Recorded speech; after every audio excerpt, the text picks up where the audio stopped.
All right, so I believe I'm sharing my screen.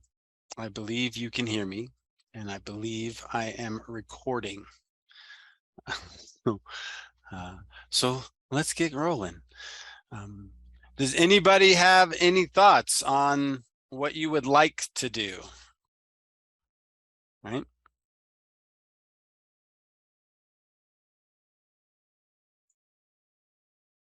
Maybe the IoT lab from Cisco. Okay. So we got.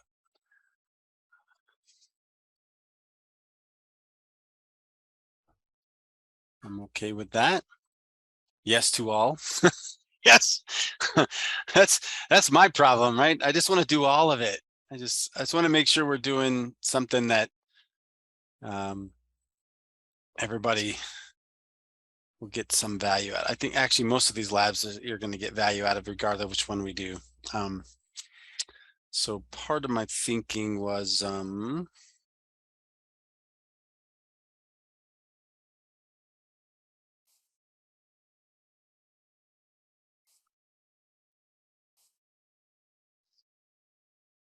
so this is one of the thoughts that I had as an option. So we can obviously we can do things, but this one is so I love this website, Pi My Life Up,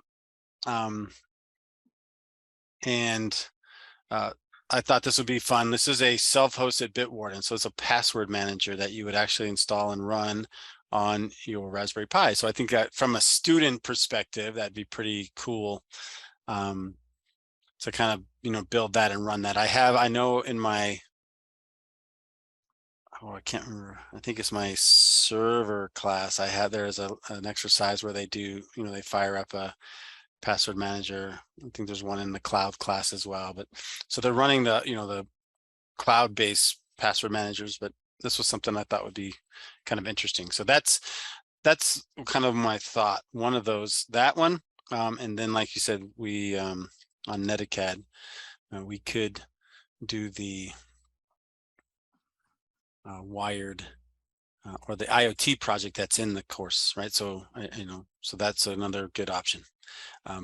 How many of you have a breadboard and some wiring and some LEDs and stuff? Is there anybody missing those types of components?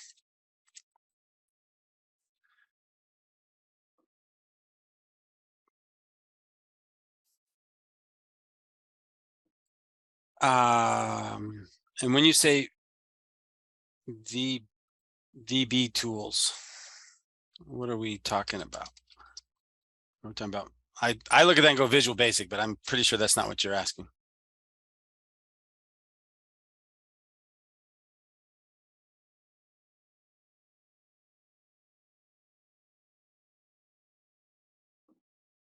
Oh, on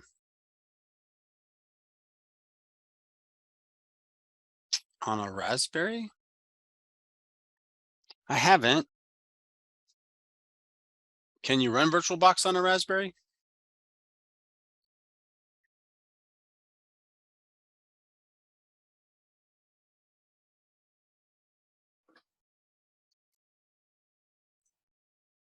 I'm logging. He refers to the VirtualBox CD extensions. Because I tried to do that. With that, you can expand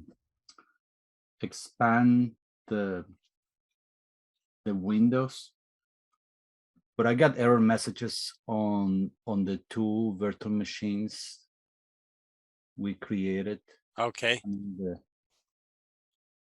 on the top on VirtualBox that you can just add the CD extensions. You get error messages. I don't know why. That will allow you to shrink or expand the window on the box.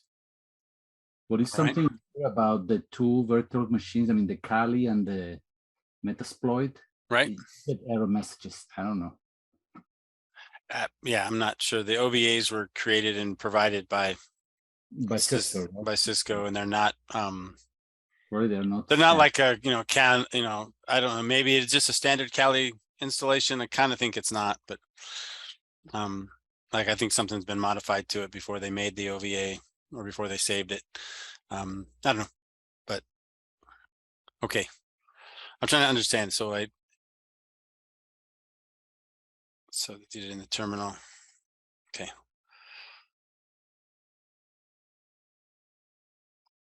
Is that just a point of clarification? Is that something that we think may fix an issue that I'm having or that other people are having? Trying to wrap my head around that. Oh, I haven't done anything like that. Let's take a look at this. Let's click on labs and go to labs. There we go. Let's get back into doing something fun. I apologize for all the weirdness. I don't know what's going on there. So this is the IoT sensor lab. Create an IoT sensor actuator system. So we're going to use a couple of services online.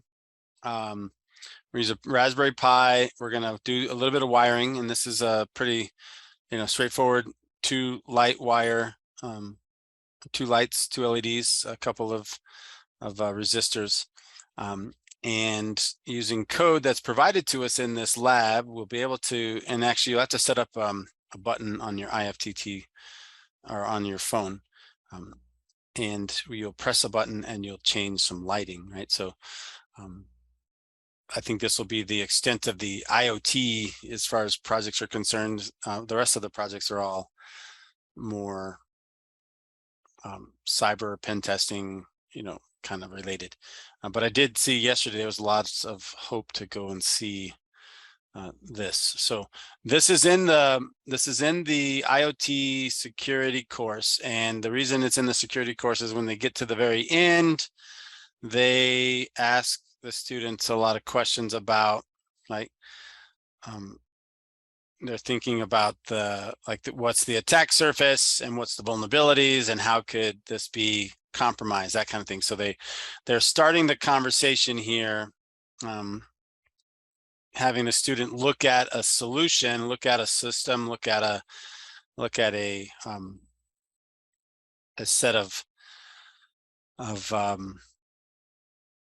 look at this system, right, and evaluate where somebody could attack the system, right? And that's the idea of this class. Is over time, over the course of the class, you build up their evaluation skills, right? There's a lot of investigation assignments throughout. We talked about that yesterday. There's and then you have this starting with chapter 3. So this is kind of this chapter 2, and we're going to introduce you to this idea. And then in chapter 3, you actually start evaluating the home solution, like the home automation system, and how you could possibly have vulnerabilities and things with that system. Okay, so this one's pretty fun. Like I said, I do use this in my regular IoT class. I need to grab some parts and pieces here. We need you need your Raspberry Pi. So this is going to be, we're going to use the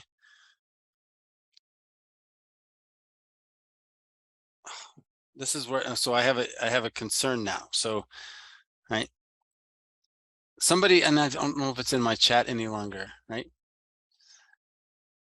On VirtualBox, is there a way for us to set it up? Which means I have to run Kali to get this working, right? Is there a way for us to run where the Raspberry Pi can communicate through VirtualBox to the internet? Right, the Raspberry Pi is not, I mean, it's, and I thought somebody had put in the chat before I lost my connection. Okay, so the Pis don't seem, so I'm wondering, okay, so here's the next dilemma. If you're gonna run this lab, then we need to move your Raspberry Pi from your we need to move it from your sandbox network, right?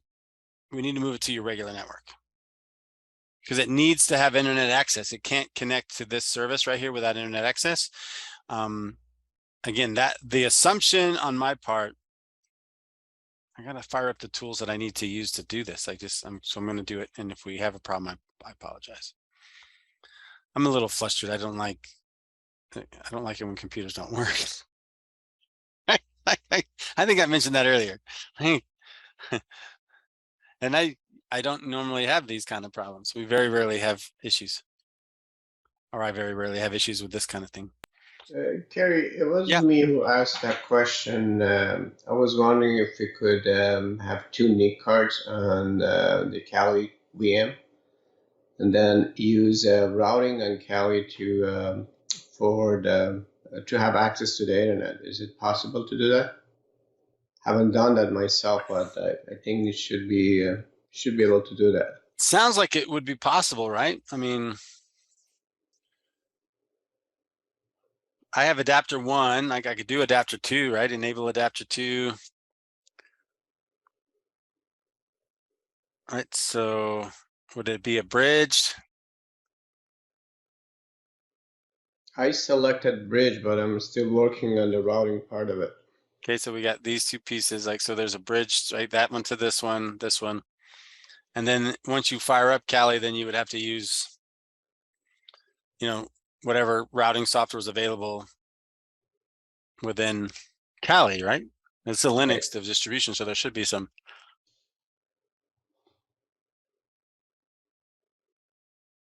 That would be something I'm not. I wonder though if you did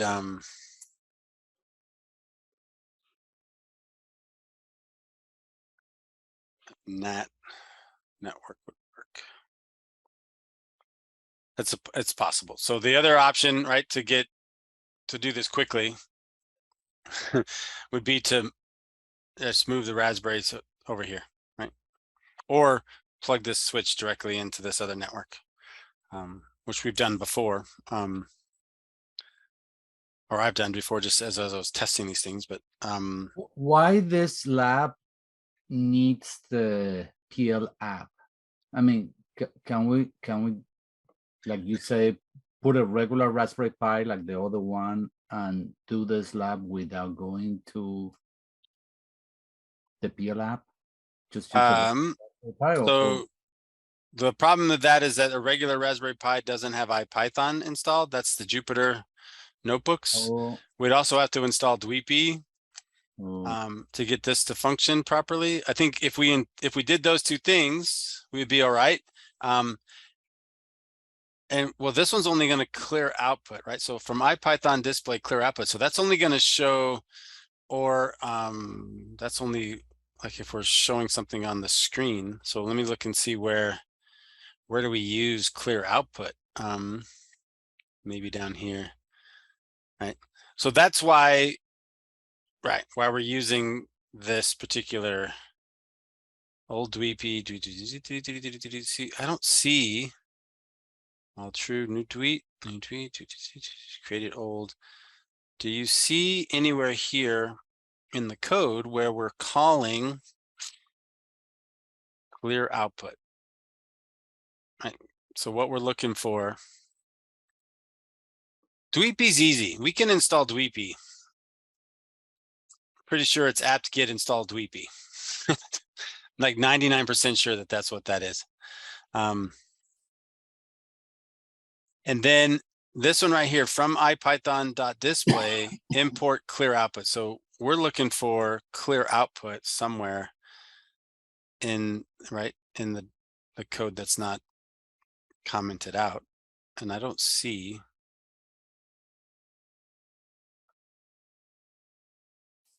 I'm looking through the code real quick. I don't see that, right? So lit equals input, lit equals, that's, I mean, that's not a deal. That's not a deal. Break. I don't see clear output as anything here, right? So there's nothing there. My thing equals Odui. I don't see, again, nothing. newly created old, counter, old create lit. No. So I don't know why they're inserting, why they doing this import, because they're not actually using it at all.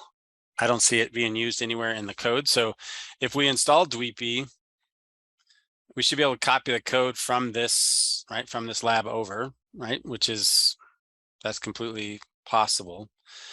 Or we just move our, right, so you have to have your Raspberry either on your regular network, or, and we can kind of play with it, or we can just move the PL app computer over to the regular network. Does that make sense? So my thought is I'm connected right now. This is just the this is not the interactive version, right? So this is, there's not interaction here. So you can just copy these things, right? This is from the PDF. If you're going to do this on your PL app, right, which 203.20, we would do it.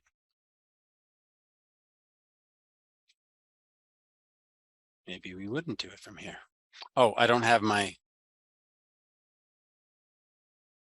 Kali Linux app I'm running. Outside net details in a minute. So that one should be fine. Okay, so John, you got it to work through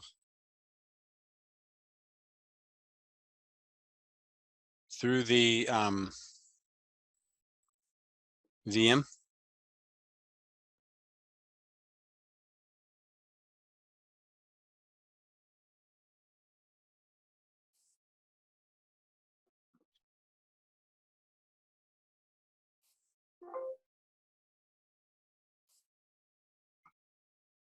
So you can ping from my Mac bash terminal. Yes. So then, so you're using that network.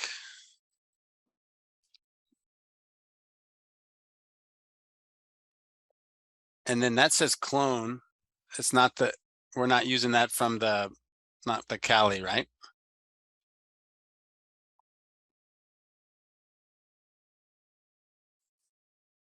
And the piece we're talking about is this here. You clone the desktop.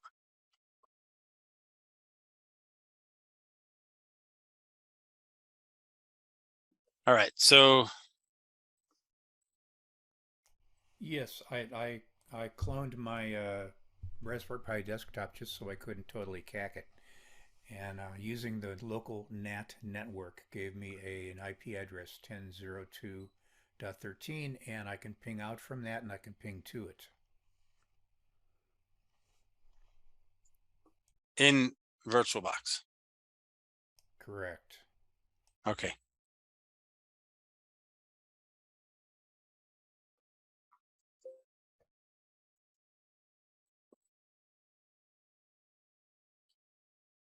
But not a Raspberry Pi that's on one network through VirtualBox to the internet. Oh yes, I have a Raspberry Pi virtual machine running in VirtualBox, and I can ping out to the world from that and can ping in from the world to that virtual machine. All right.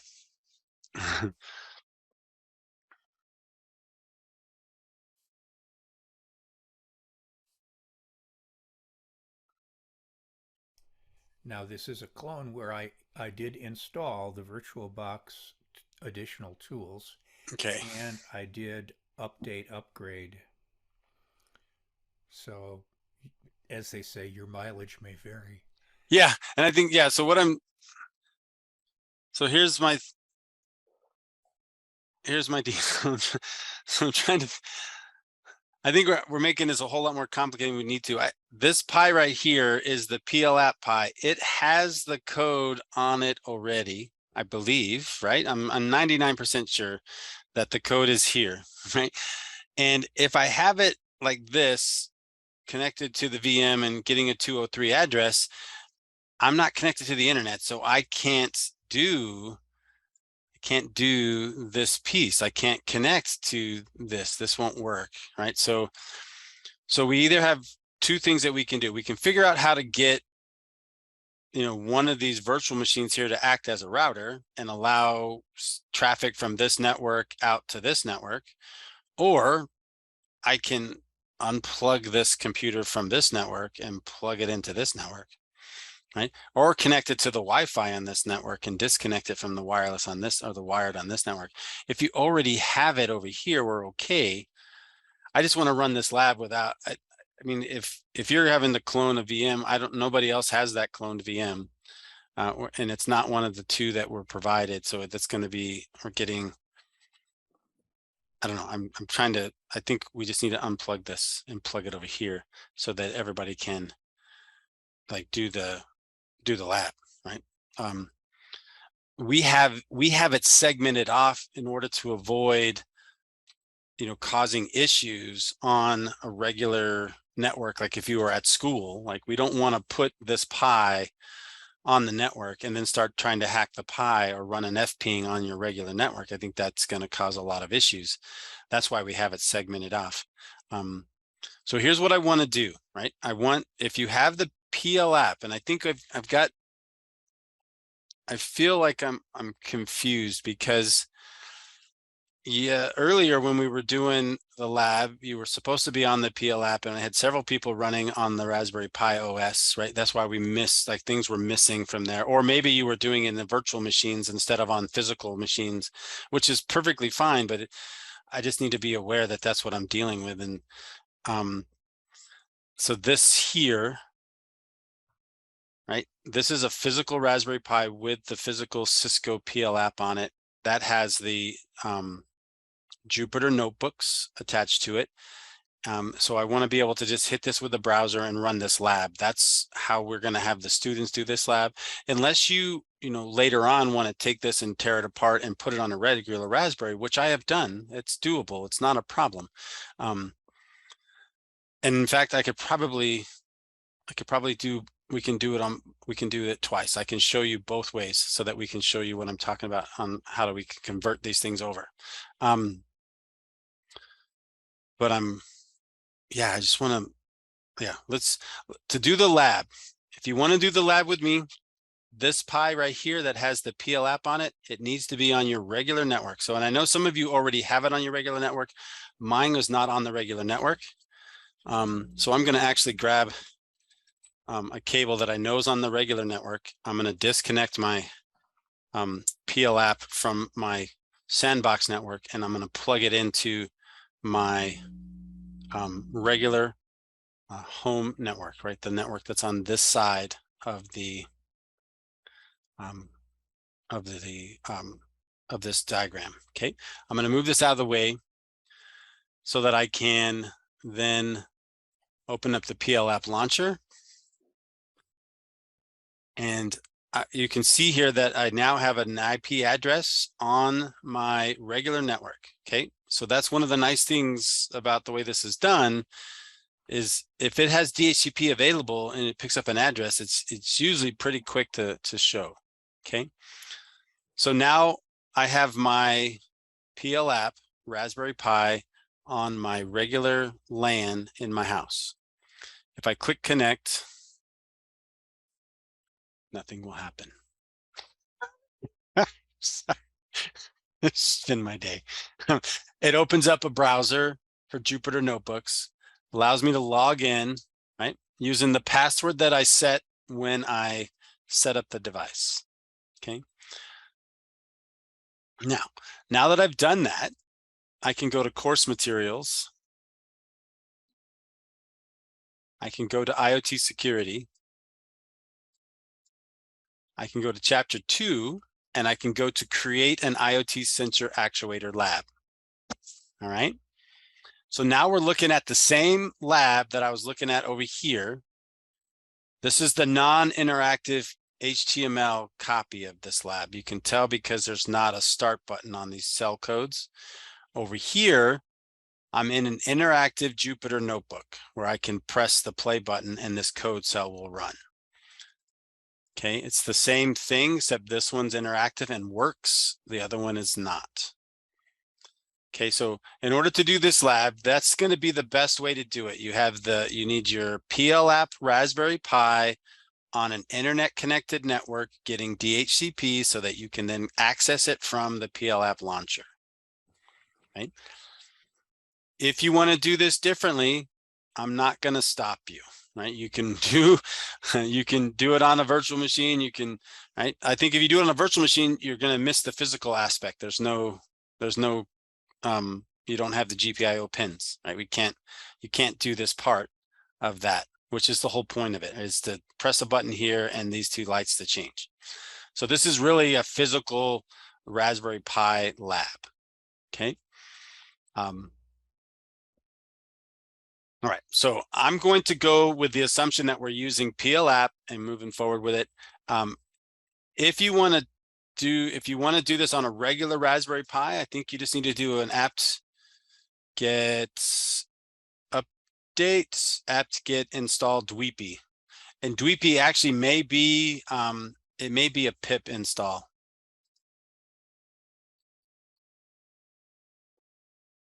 Now that I think about it, it's a pip install. So pip install Dweepy. In fact, it should be pip3 install Dweepy. Do both, pip install Dweepy, pip3 install Dweepy, so that we don't have any confusion. I don't know which version of Python we're using on this lab. All right, so this is the lab. I apologize. I'm trying to just, it's like everything's kind of crumbling around the edges today. So, right, I moved my PL app Raspberry, the physical Raspberry, I moved it to my internet connected side of my network, right? I think we have so this computer here is now plugged in over here, right? So it's not on the lab side. It got a regular IP address from my regular DHCP router or DHCP service that's on my network. Okay. Now, for this, we're going to need, right, the breadboard. We need 330 ohm resistors, 2 LEDs, 1 red, 1 green. We need some jumper wires. I think we need a total of 1, 2, 3 jumper wires maybe. So, and jumper wires are going to be, because we're connected to the Raspberry Pi, we're going to be male to female, 3 of those. We're going to need, during this process, we're going to set up an IFTTT account, and you need a smartphone. If you are running Android, I will walk you through that one pretty easily. There is instructions for both iOS and Android, and I'm not familiar enough to be comfortable to tell you how to do the iOS one. It uses some, you have to put it in the notifications area and do something different than I'm not used to. But other than that, I think everything else, this says incoming internet access over, but we're pushing out. So I've never had that be an issue. Like you having to open up a port, never had that be an issue. So let's take a look at this and see if we can't make this happen without me losing my mind or getting disconnected again. Sound good? So the circuit that we're going to build, it's a pretty straightforward circuit. It's we're using BCM21, so GPIO21 and GPIO20, which are going to be down here on the bottom of you can see them right here. These are the two, and then we're going to use the ground here that's on the 4th pin, or pin 34. We're going to use the ground pin to do this wiring. And to do that wiring, I should grab the parts to do that. All right, so I'm going to bring this.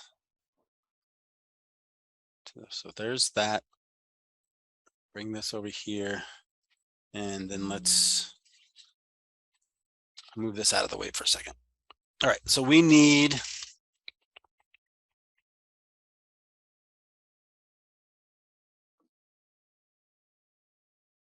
like I just cleaned my desk and I just had all these wires available. Like, oh, here we go. Let me get them out of here. Okay.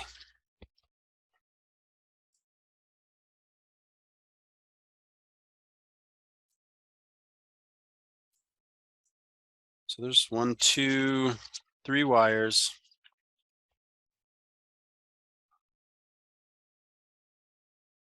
I need 2 LEDs.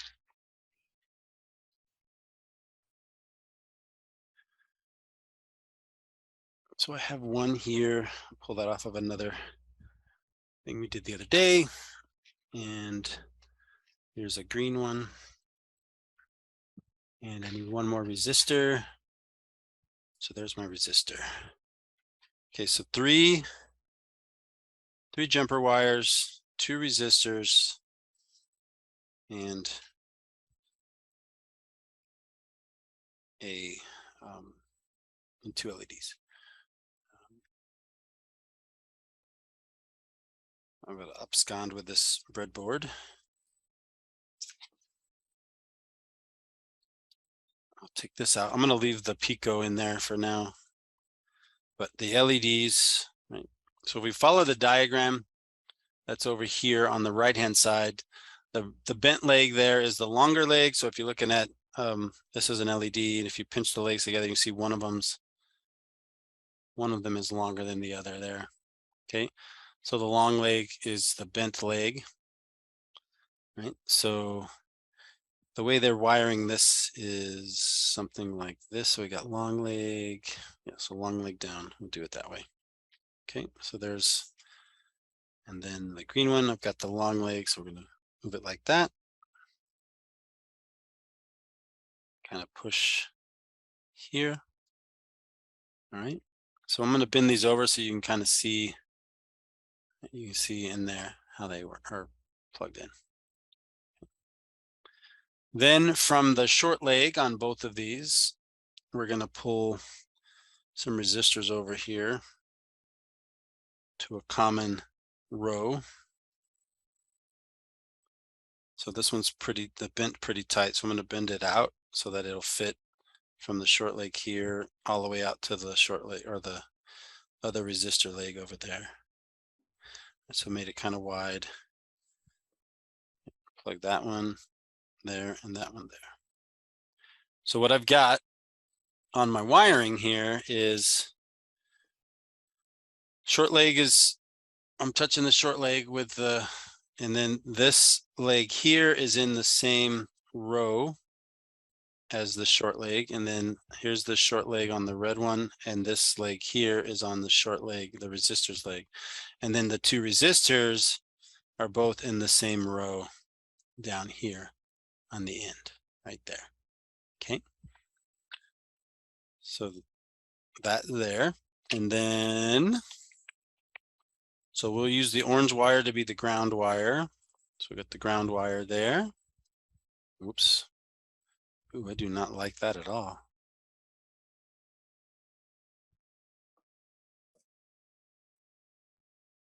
And that wire is on the same row as these outside resistors there. And then on the long legs,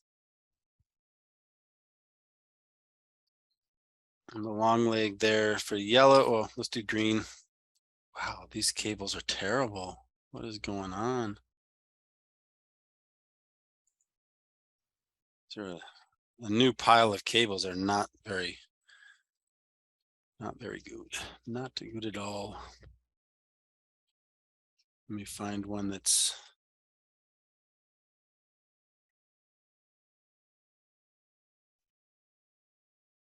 a tad bit better than that. Let's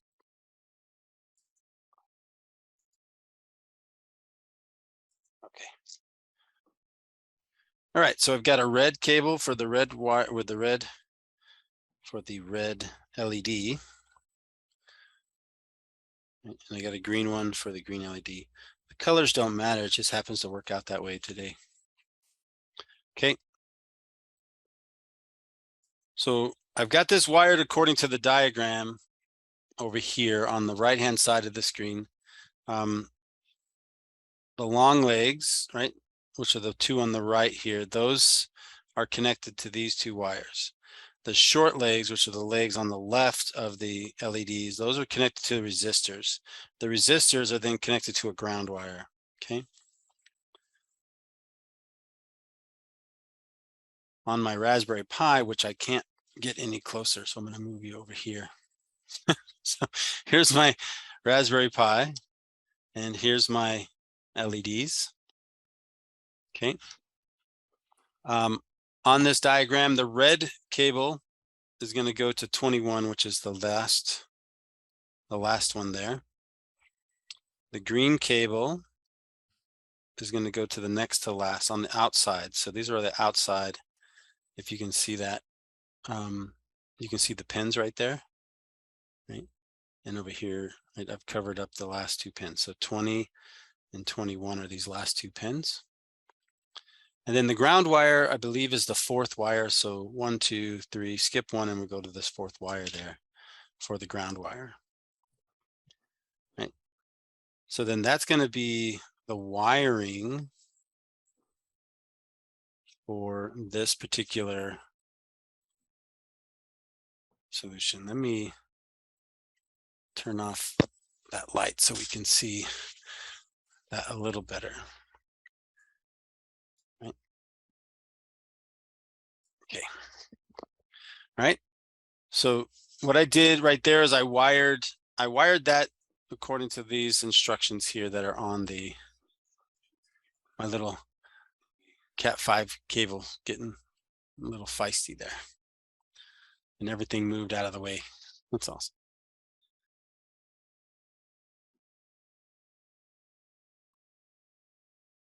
Make sure we're in the picture. Okay. All right. So I'm wired here the way we need to be wired. To test this circuit, right, complete this, run the code in cell 1 according to the instructions. Okay, so import the modules.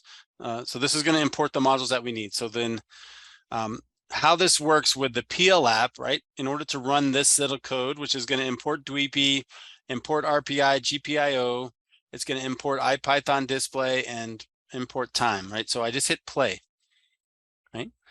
And all of those things just ran. You saw the green, and then it went back to a normal background. That tells me that the code ran and that there was no problems. If there's a problem, there would be usually red, and it shows up down here below. Okay. So then set up the hardware, add the values to the pins, right? So then what they did is they said, okay, well, we're gonna leave some things out so that you have a sense of what you're doing here. So GPI mode, set mode, BCM, right? So these are just using the GPIO library. I tend to use the GPIO 0 library, which does things a little differently. But this is a lot closer to, say, if you're used to Arduino, where you need to tell the system that what it's an input or an output or something along those lines. Okay. For this, right, the green LED and the red LED, if we go back and look up here, we can see that the red LED is connected to the last pin on the bottom on the outside, which is this pin here, which is GPIO 21. And the green is connected to GPIO 20. So that's what it's looking for from us. The green is equal to 20, right? And the LED red pin is equal to 21. Okay. So it's just kind of real simple, making sure that you understand how the wiring works and how do we address it. And then you can see down here, we're setting up the green LED pin as an out and the red LED pin as an out, right? And these are going to basically replace those numbers with 20 and 21. Okay. If I hit play, it's just setting all the variables, right? So we set all the variables. So we've imported all the libraries that we need for this, and then using like the GPIO library, we set up the pins to be LEDs and to be outputs, right? So these two pins, this red pin and the green, or the red wire and the green wire, are now set up as outputs. To test the circuit, right, we turn the LEDs on and off by setting their values true and false. Okay. So we can see this from for ion range 2. So we're going to do this loop here twice. We're going to print green off, red off, green on, red off, and we're going to set green to true and red to false. Then we're going to wait a second, and then we're going to print on the screen green off, red on.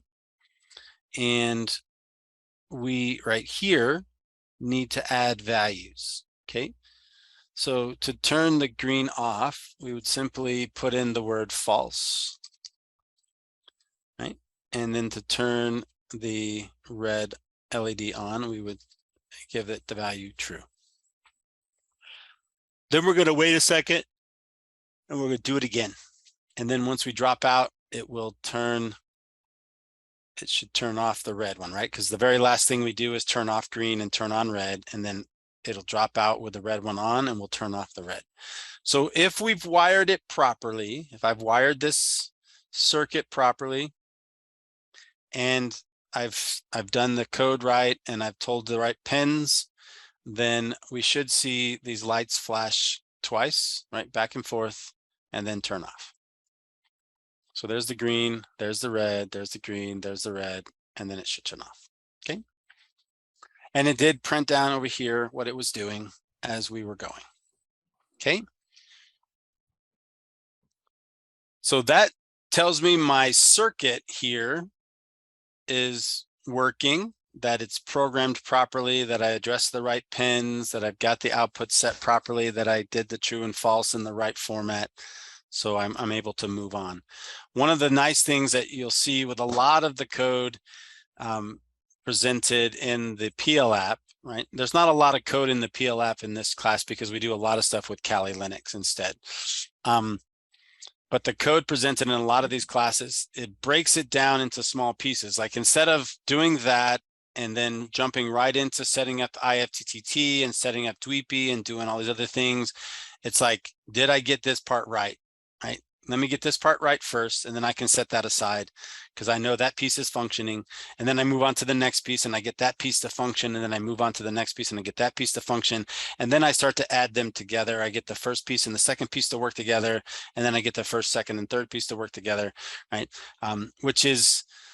It's something that we cover all the way back in chapter 1 of the IoT class, like this idea of breaking down a bigger problem, right, into smaller pieces and doing each piece individually, kind of like you would for a recipe, right? As you create a recipe, you have some inputs, you do something to it, you have an output, and you take that output to the next input and you add inputs, and then you do something to it. And right?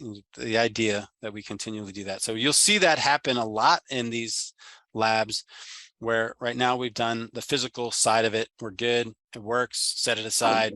Gary, Don't mess yeah, with it. when the part 2, when we input we got to physically type in the number for the pins. I think, yeah. Should we use the BCM, the blue color one, or the Raspberry Pi, the green number one? Should we type the physical pin 20? No, it's going to be, so physical pins are 38 and 40. We use the BCM pins. Oh, okay. So that would be 21 and 20 Yes, respectively, sir. Right? Okay. Yes, sir. Thank you. We're not using the wiring pi stuff either. There's a different, most everything that I've ever programmed has all been BCM named. Wiring pi is I think it's a newer thing where they change the pin numbers around to put them in order, right? They're mostly in order. But no, we just use the BCM. So yeah, we use the BCM numbers. Okay, thank you. All right. And they actually, it says it right here, right? We're using GPIO BCM. So part of the GPIO library, right? This GPIO library, it sets the mode. You have to set the mode. Like we could set it to wiring pi, or we could set it to physical pin, right? There's a way to change it to either one of those. But in most examples that you're gonna see, most examples that I've ever seen, they all use the BCM numbering. Right, GPIO 0 does this by default, right? So there's another library that we could have used instead of using this set mode, set warnings, you know, and out. We could have just used GPIO 0.LED, right? And then LED equals, right, 20, and then it would just go, right? It's a whole lot simpler. It's the code that I use in classes. But yeah, so we're using BCM.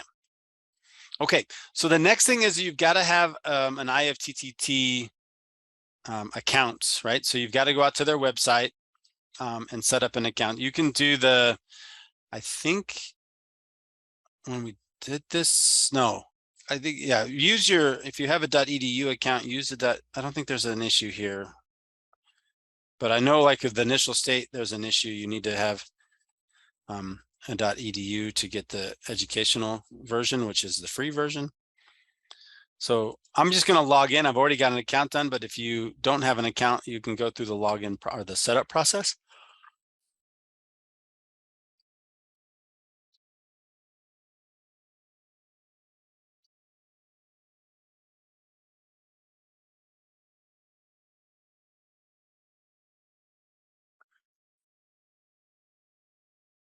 I'm going to set that on to the left here because we're working on that now. So, and what's funny is like if you've already done the IoT connecting things and you know that there's a lab where we use IFTTT over there, and then I've pulled this lab to the IoT class, so we use IFTTT here, and then we use IFTTT on the chapter 6 lab as well. I think this is wrong. We don't use it in that lab. That's the MongoDB lab. We use it in the 6.3. It's the lab for number 6 where we do the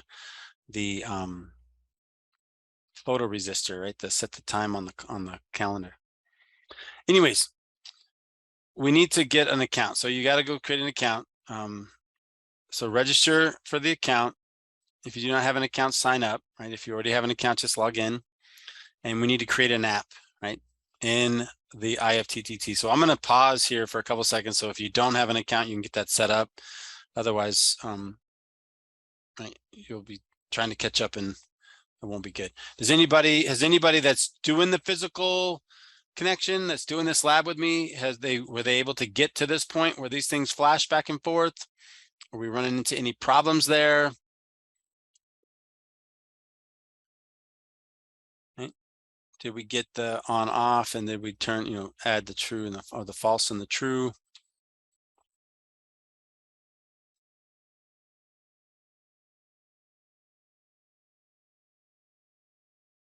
Yeah, it doesn't flash, but it turns on. So I guess I better check the code. It turns on, so you got it when you run this cell block 3. Yeah, I turn on the green. My red doesn't turn on. All right. Did you down here on lines 11 and 12? Did you add the false and the true?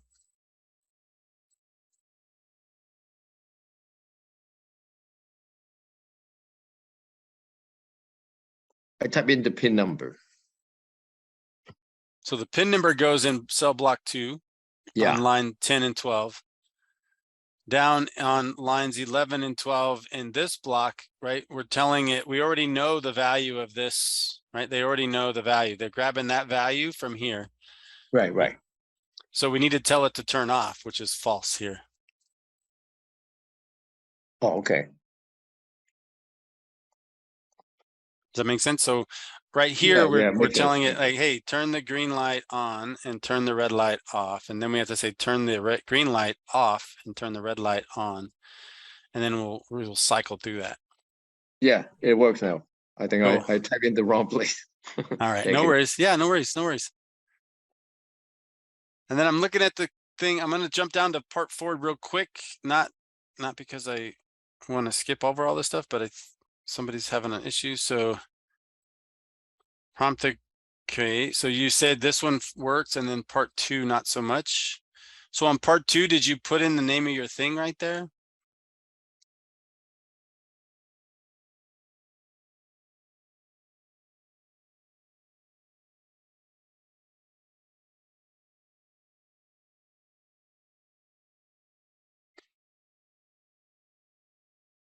So where I've highlighted that you need to put the name of your thing that you set up on Dweepy, but I'll get to that when I get to that, because otherwise we'll start confusing people. So let's I'm going to bring up the IFTTT app is here, right? So I have an account, so I just logged in. I'm hoping that if you are working along with me, you've got your account created. Okay. Now, this lab, it doesn't really count. There's no my applets any longer. Well, there is my applets right there. Maybe later. And then click the services and click new applet. That's the part that's missing, right? So, right, it's just got my applets. I got my sunrise and sunset from previous IoT courses, but you're going to just click on the create button here. For new applet, you just use the create button. Okay. And then, you know, the words or the colors look different and kind of the format, but it's if this, right? That's the same thing. We're just going to click add on if this. And in the search, we're going to do a button, right? So if a button, right? So this is a button widget. So button press trigger, this trigger fires every time you press the button, right? So that's really what we're going to do. So I think we just click on button press. So if button press, right? So if we get a button press, then we want to use webhooks. So I'm going to just type in webhooks in the search here, and I'm going to get webhooks. Okay. And we're going to make a web request.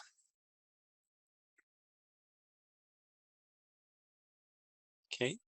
And then click in the, so I'm looking at the instructions right here, and this is where people get really confused on how this works. Click in the URL field to make a web request. Enter the following URL by substituting the name of your thing where indicated. Do not include the squiggly brackets in the URL. Okay, so what we want to do is we're going to copy this over here, and then from the squiggly bracket to the squiggly bracket, we need to come up with a funky name and a unique name that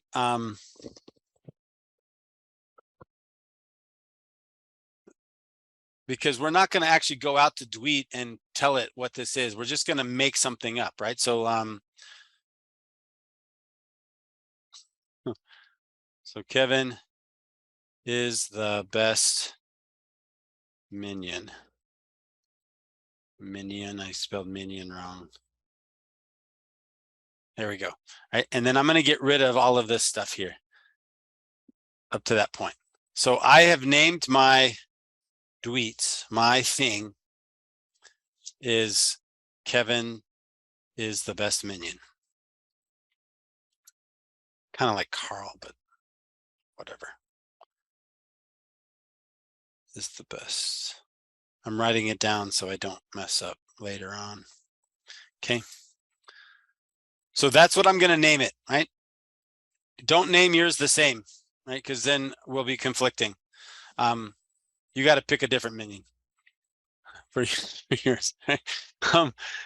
So I've got, that's going to be, and I just made that up, right? And all you have to do is make up whatever is going to go into the my thing name, right? We don't have to do anything else. We just got to make something up there that's kind of unique.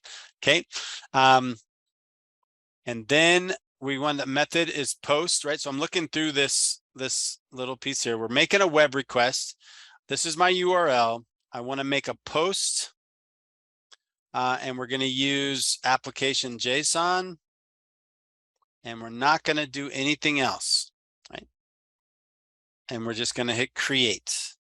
Okay, so what we've basically done on IFTTT, this is an online cloud-based service, and I'm saying when I press a button, I want you to make a post request to dweet.io, blah, blah, blah, blah. Kevin is the best minion. Okay. That's all we're trying, that's all we've done. Okay, that's all we're trying to make happen here. Okay. So then I'm going to hit continue. We're going to call this make a web request is fine. And I hit finish. So then I should have, and it's connected. Right? So it's up and running. So then I should be able to click on my applets, and you can see make a web request connected. Right? And then I've got my sunset and sunrise from a previous assignment. All right. Now, so far what we've done, we've set up our wiring and we've tested and everything works. We've gone out to our IFTTT and we've created this web request. I'm going to click on this web request real quick and go to settings, and I want to edit this, and I'm going to copy that piece right there. Okay. just because we may need it later. I'm going to click back. I don't really need to edit anything. I don't want to change anything. I just wanted to have a copy of that URL. Okay. Now, so we've got 2 pieces done. The next piece of the puzzle is to download and configure the IFTTT app on your smartphone. Okay.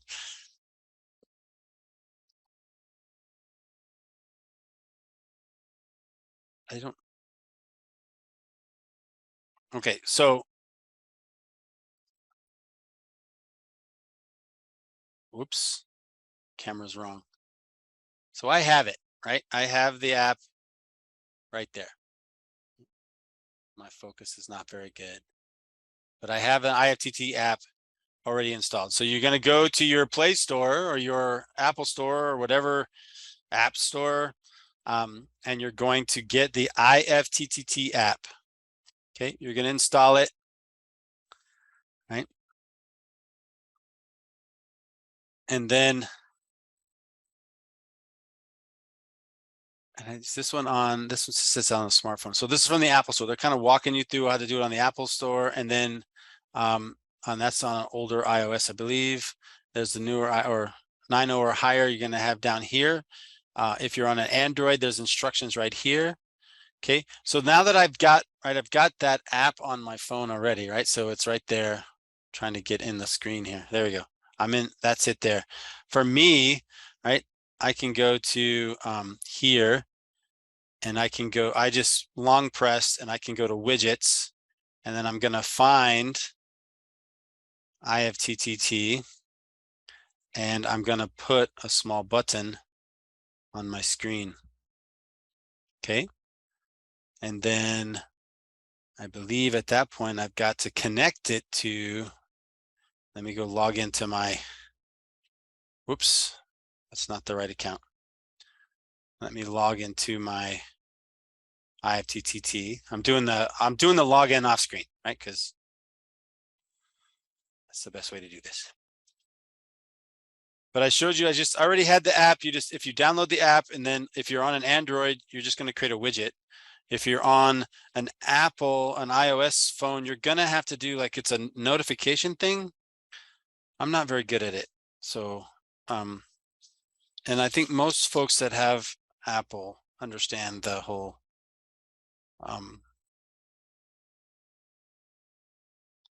notification thing.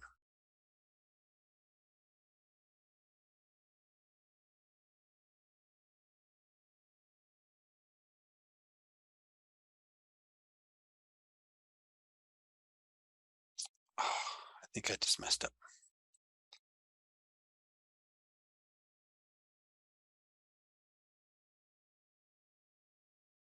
Got to do that again.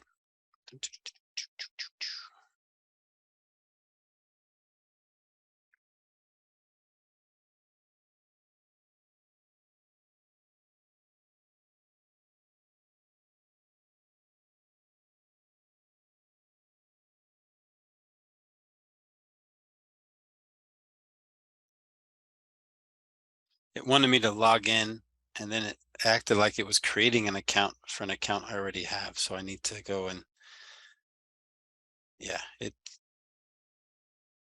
signed me in the wrong way. So give me a second, and I will get logged in properly.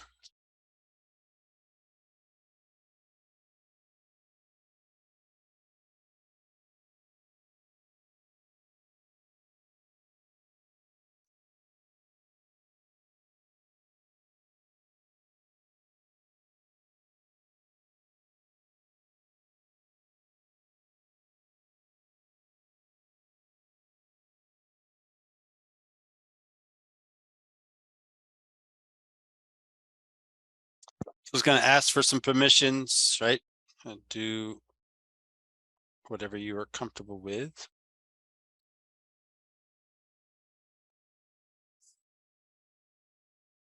And so it logged me in, and I should have been able to, yeah. So there's my app there. So now that I'm logged in, we're going to do the widget again. going to grab that one. And then I'm going to select make a web request, which is the one I just created. So now I have a button on my screen that says make a web request. Okay. So what I did on that is I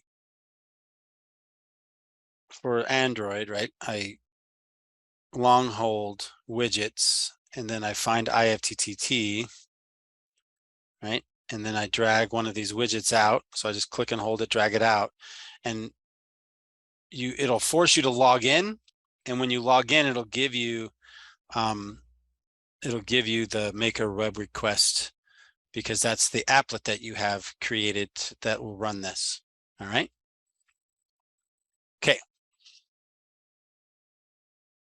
On the iPhone and iOS, you got to do the swipe, right over to the home screen. You go to all the way to the bottom of your notification screen and edit and do some other things. I'm not really good at it. I apologize. So we've now done 3 parts. We've set up the wiring, we've set up the app on IFTTT, and we have set up the button on our smartphone. Okay. The next piece is prompt the user to choose an LED light. Okay. I don't believe there's not any things that we need to add to this particular piece of code, right? So I do want to have the light here. So when I run this code, cell 4, this is step 4, part 4, step 1, right? Which light do I want to light? Let's say green, right? And enter. And you can see the green light came on over on the left hand side. So I know that we're good there. To post to your tweet, so the thing you need it, so you name your thing, add the value of your tweet. So your tweet name needs to go there. So I'm gonna do this. Actually, all you have to type in there is right, for me, Kevin is the best minion. Right, so that's the name of my tweet, I believe, and I seriously want to just paste it won't let me. Okay, Kevin is the best minion, right? So that's the piece there that I actually copied off of my IFTTT. So Control C that, Control V that, and then get rid of all this garbage that I copied here. So that way I make sure that I've named it exactly, right? Kevin is the best minion. So that's the thing that you need to add there. Whatever you named it, back over on IFTTT, when you put that URL in there, whatever you named it, that's what needs to be here. Okay. So then we're going to test that, right? We're going to test to see, and this is my thing, the old tweet. It's going to basically kind of clear out the tweet, and then it's going to print whatever it did. Okay, hopefully. Oh, we got a problem.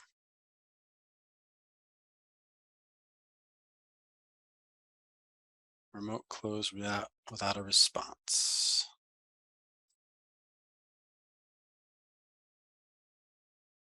Tweet from my thing. This function sends.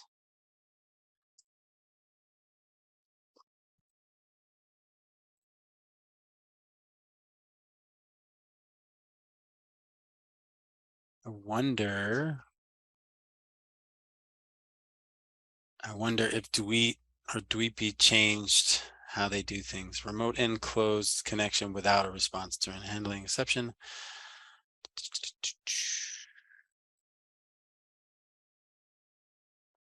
So the other thing I want to look at before we start trying to troubleshoot is we have on my Google Drive in the IoT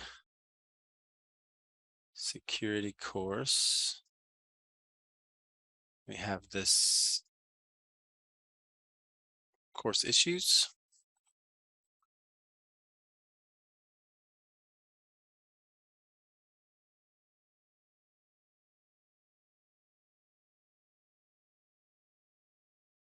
Oh, look at this. I think we did solve that problem before. You've turned on internet connection sharing on your Windows machine and to get through to the other side. Lab does not explain how students should be both connected to the PC and the R simultaneously. Topic is set up, and okay, so that's not helping me there. So I'm not seeing that there's any other major issue there. So there should be, we need to figure out why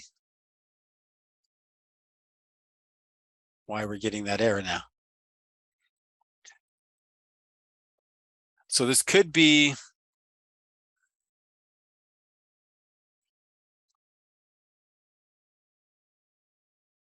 something on how Dweepy works now.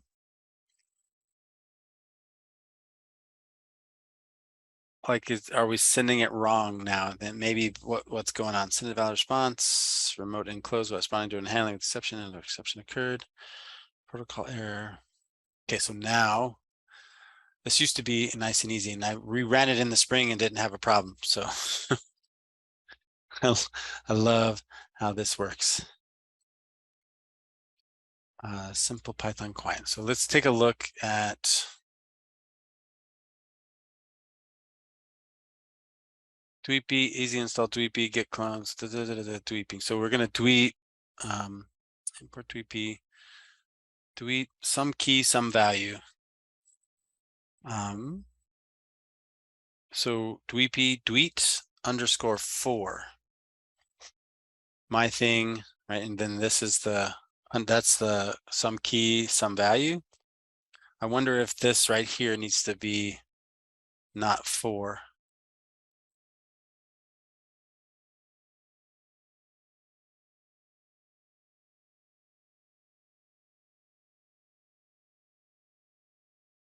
I'm going to remove that and run this again. Still get the same problem. _4. Oh, we do have it right here. So here's an example. Dweepy, Dweet _4. This is a thing, comma, some key and some value. So Dweet for my thing, right, which is this name here.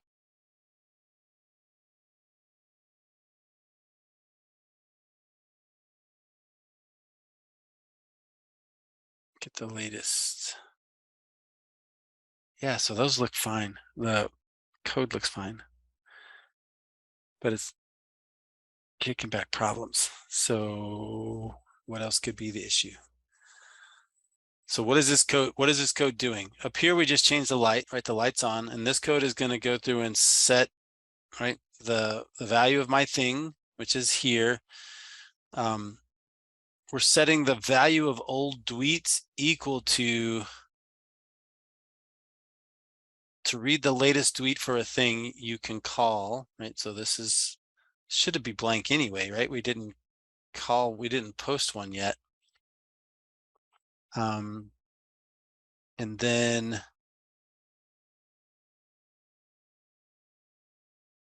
so this gets its timestamp.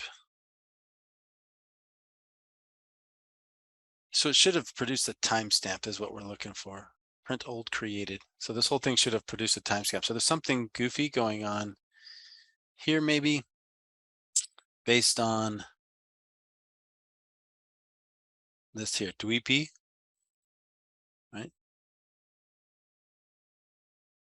Some value, and then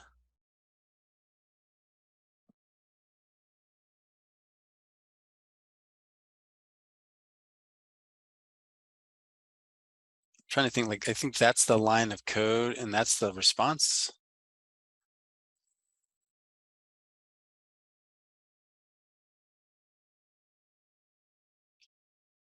And we're sending the word Dweet basically and a value of 1.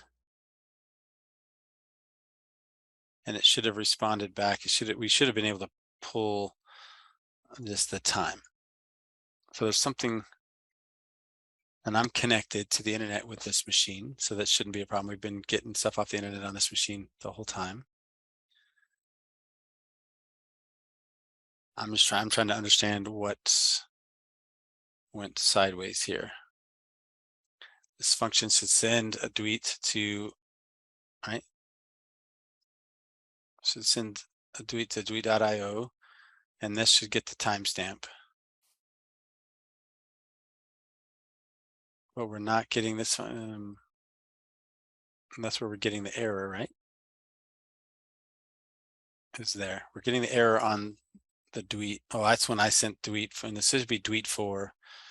If I send that, do we get the error at the same spot? We get the error at a different spot now, right? So we're getting the error in some other library. Trying to see if there's direct issue with our code right here. So we are getting an issue with our code. So there's something.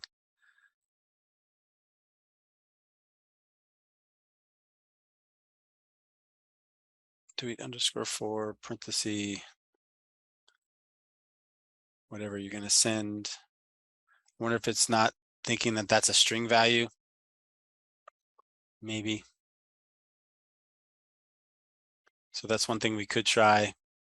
Like we can take the actual string itself.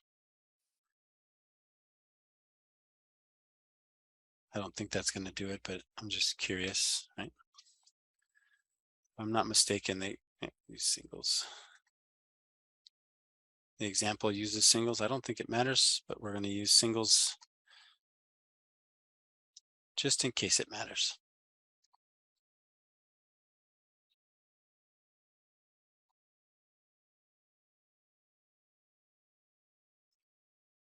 So this is what it actually should have sent, right?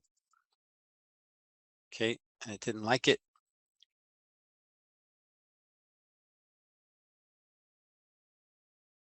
I'm hoping that maybe this is too long. I don't know that there was any limit to that. We could test to see if it's too long by going to our, where's our IFTTT? We lost it. Oh, it's over here. So here's our IFTTT. Let's go to the settings on this. All right, so this is the,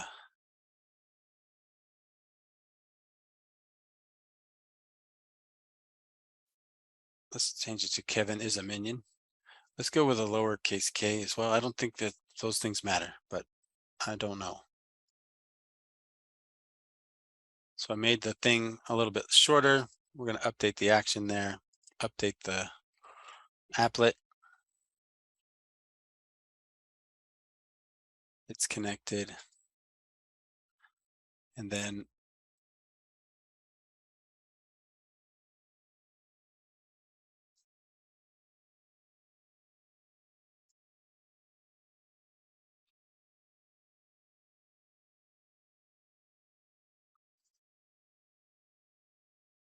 okay, so we still got the problem. Which is funny because I mean the code over here is saying exactly what it's supposed to be doing. You can send a tweet without specifying the name of your thing, right? You can send a tweet from a thing with a specified name. So that's what we're doing, right? Some key, some value. And then we're getting an error. Oh, I hate when things don't work. This whole day's been like this. Right here, this right, it says we have a problem there, but it's a connection error.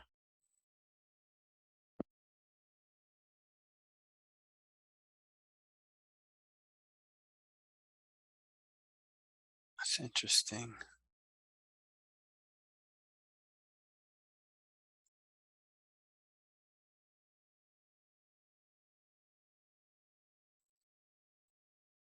All right, so for this code equal,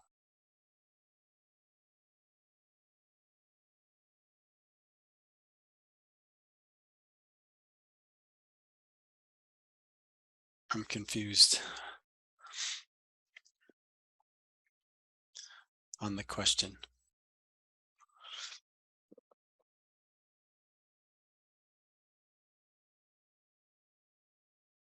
Yeah, I don't know. I'm not seeing, like, this looks like the example, right?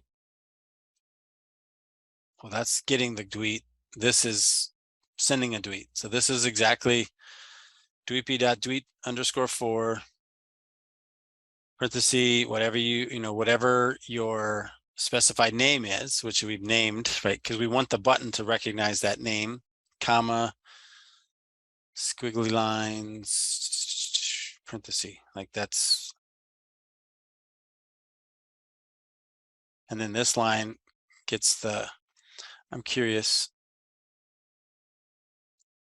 come down here while true.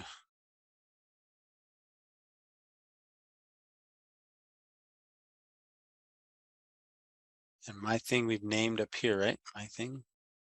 Yeah.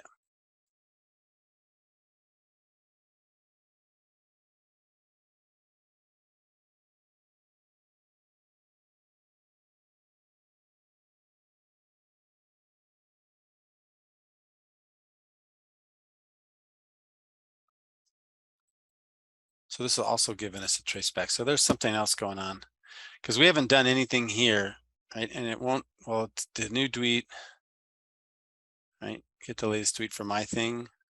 I think, is that where it's failing? So there's something wrong. There's something going on with Dweepy.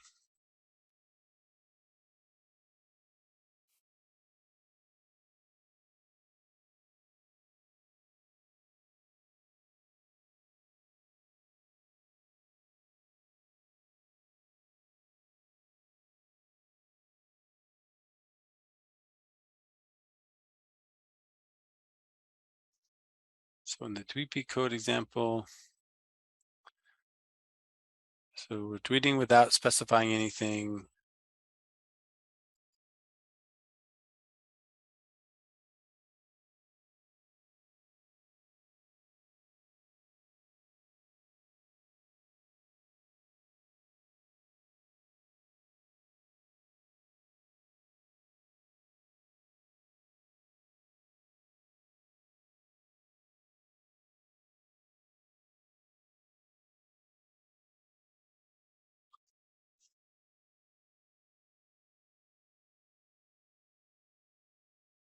Yeah, great.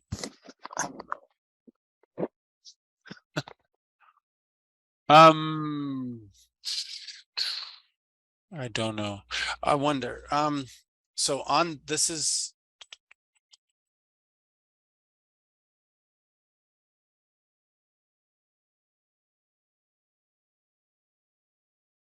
So on this computer, this is the WASTC computer. Let's do terminal. Let's do oh wait, it's a pip install.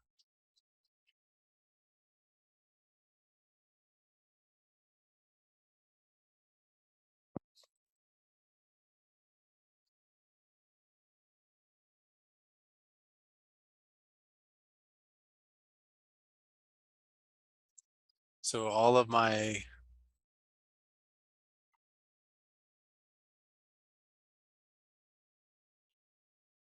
is it, how do you do the update on pip?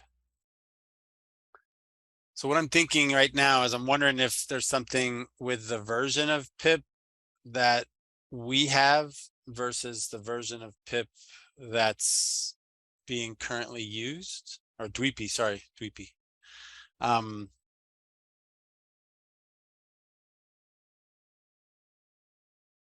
So I'm wondering if there's some misfire on that, because this is this software, the PL app is from 2 years ago.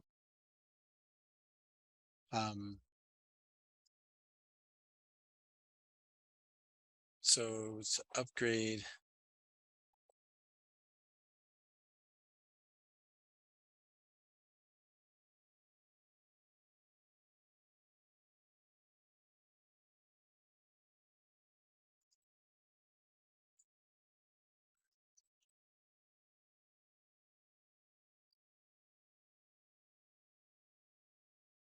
Okay, so install DWP -- upgrade.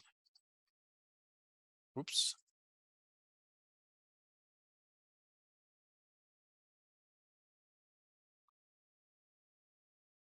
So I'm curious to see if there's already up to date, not updated is directly required. I'm not updated. Not updated. So that didn't help me at all with any of those. So then the Pi 3 version or the Python 3 version, already up to date, not upgraded, not directly required. So we have the latest stuff. So there's nothing that didn't help me. I was like hoping I could find some weird thing going on there that would help solve this issue.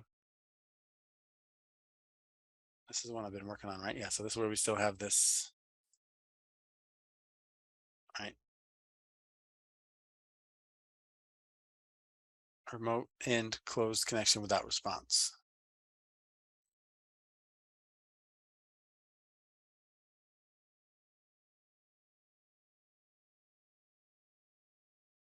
Connection aborted, remote disconnected. I wonder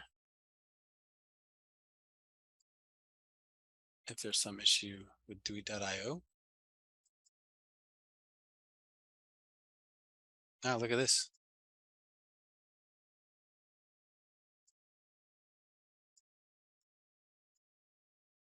So we're troubleshooting something we can't actually fix. So Tweet.io is not even, it's not available. Right? Full test suite, so Tweet.io, right? And try to go to Tweet.io. Empty response, which is what we're getting over here, right? Is remote connection. So great. That's a good way to finish off this crazy day. We still have another hour. We could find something else that can go wrong. I'm sure we could. We shouldn't have started the day with the conversation about it being a great day. So I honestly think, I mean, I looked at the code, we compared the code to documentation, right? And the code is exactly what documentation is saying you should do. I went through and I tried to update the actual packages for DWP. They were all either current or they were all just, yeah, they were ready to go, right? There was no upgrades that needed to be done. And then I was wondering, hey, you know, this is trying to get to a website, tweet.io. We are getting remote connection refused and disconnected. And then we try to go to the website and it's not even responding either. Like it's down. So what should have happened was we should have run that first test and we should have got back a timestamp, right? We should have got back a timestamp as the response to this code cell 5. And then that would say, okay, now we know we're communicating properly with Dweet and we're good to go there. And then the next box down here, which we don't have to do any changes to, is when you run it, it waits for you to hit the button, right? And when you hit the button, that generates a Dweet. Okay. And when the Dweet is recognized, right, then it will then signal the Raspberry Pi to switch the lights from red to green. Okay. So new Dweet equals dweetb.get latest Dweet, right? So it's going to go look and get the latest Dweet, and it's going to timestamp it. And if the new created is not equal to the old, so if the new one is not equal to, right? So if the timestamps are different, right? If the timestamps are different, then we're going to go through and we're going to change the lights. Okay.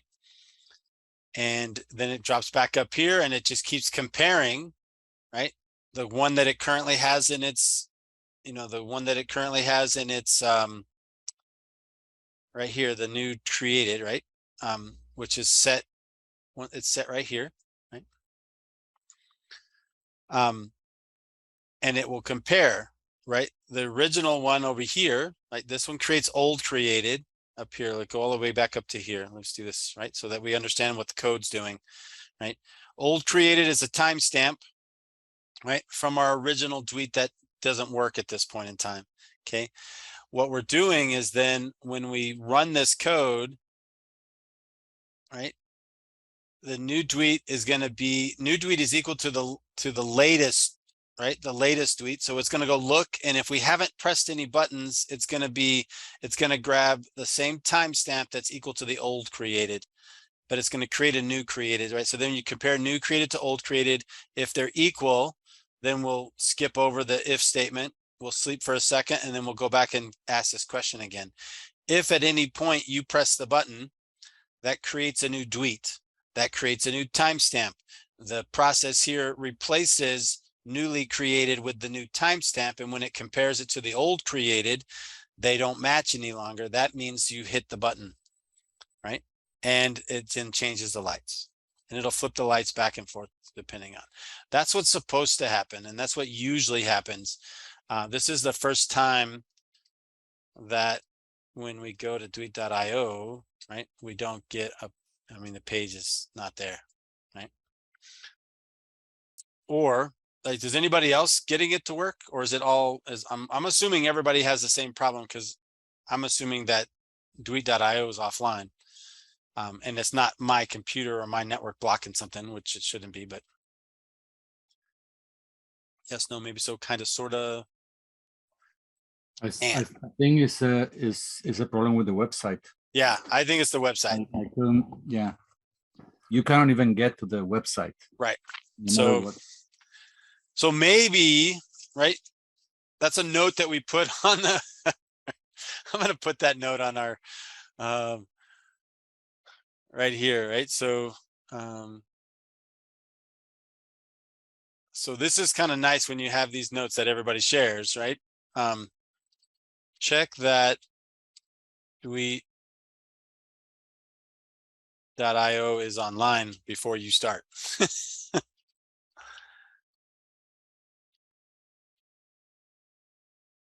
Right? Because that's essentially, if it's not functioning, right, then it's not, this doesn't do us any good. All right, so we've put that on the list there.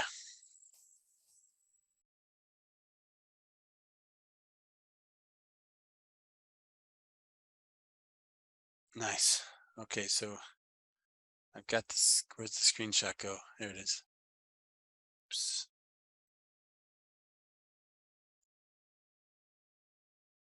Right, so John went out and checked, right? So tweet's down at layer 7, so it's not.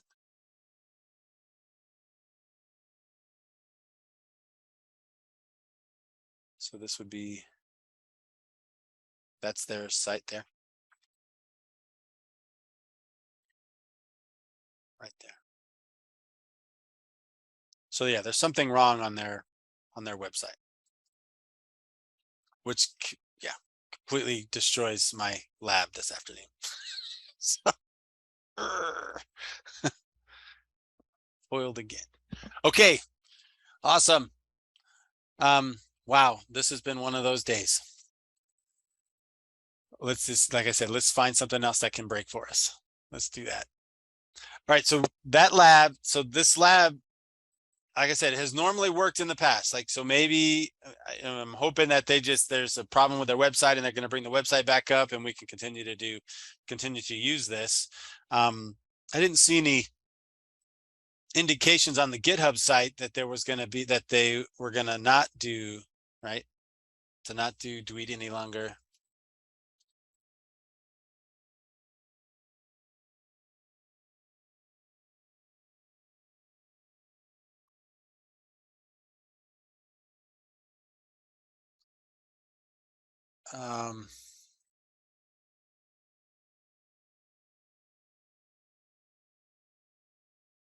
Okay, so according to Tweet.io on Twitter, the Tweet Pro messaging system will be shut down on July 31st, 2022. We're not there yet.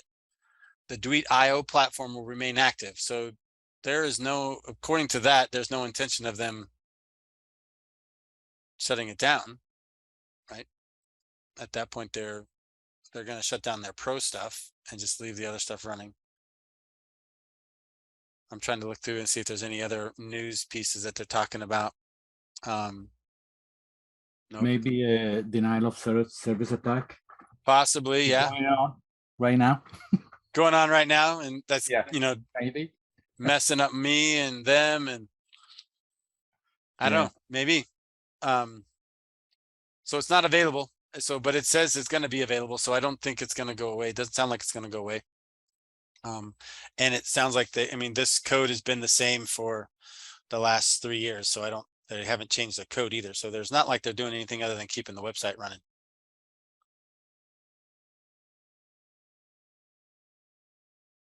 Right.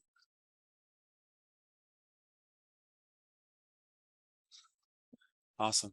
I love it. Okay. So we got all kinds of good things. Computers. We love them when they work. And we get paid to fix them when they don't work. So, too much. Okay. So yeah, so I think that's nice, right? So then actually, I think, John, if you wouldn't mind, if I'm going to bring up your,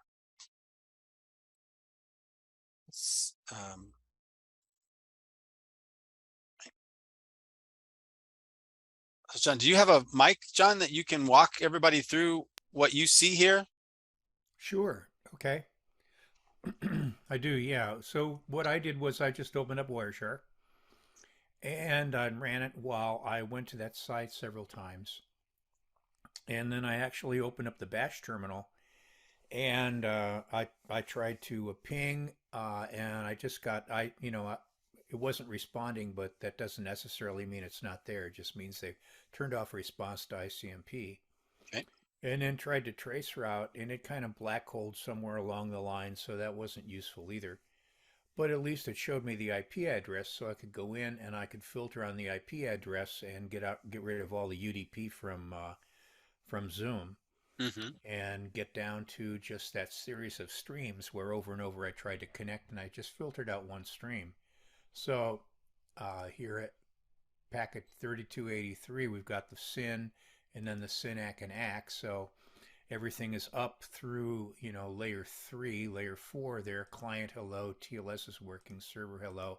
I didn't look to see what the transform set was, but we've got an agreement there of a transform set to use at both ends, certificate exchange, window updates, CyberSpec, handshake, etc. So now we're ready for layer 7 to be contacted, but then we get a FINAC,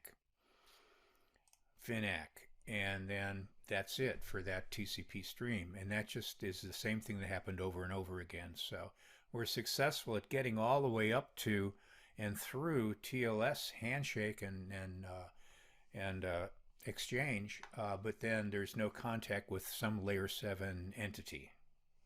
All right. That's interesting. So it's like, hey, how's it going? What's going on? And you're like, yeah, never mind. Kind of like we're done. So yeah, the operating system is there, and layer 4 is there, and everything is there. But when it gets unpackaged and try to hand it up to somebody, there's nobody to hand it to. So possibly sounds like the web serve, maybe the pages are missing. It seems like, I don't know, maybe, we don't know, but I would think at that layer, right, we're talking probably part of the web server. Yeah, whatever it is they have active there.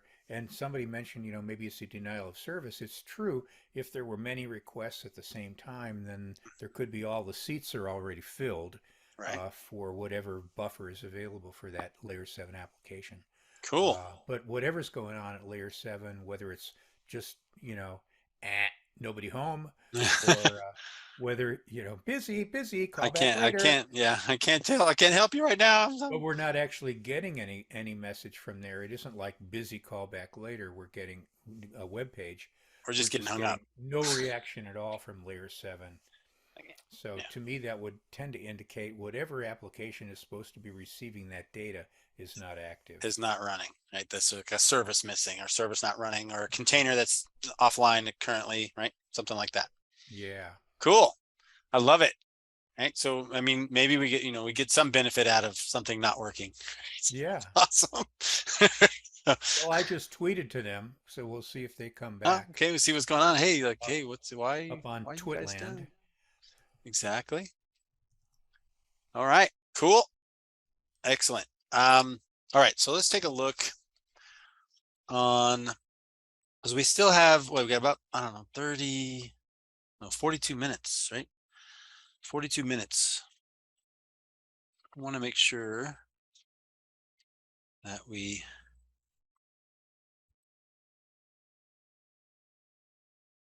make good use of the time. So we've had, today was rough. I apologize. I don't know why it kept dropping. So far, this, since we reset everything, we seem to be okay. I'm wondering though, I think I may be, I don't know, I think I have some, I just got a new router. It's within the last year and a half or so with a new router, and it's not, I don't know, it's supposed to be a really nice, high-end one, and I spent lots of money on it. It still doesn't act quite right. So, so we have weirdness happening every once in a while. I'm going to go ahead and just close this one. I'm going to leave it. I'm going to go back over here, and I'm going to choose this notebook, which you can see by the green is still open, and I'm going to go ahead and shut it down.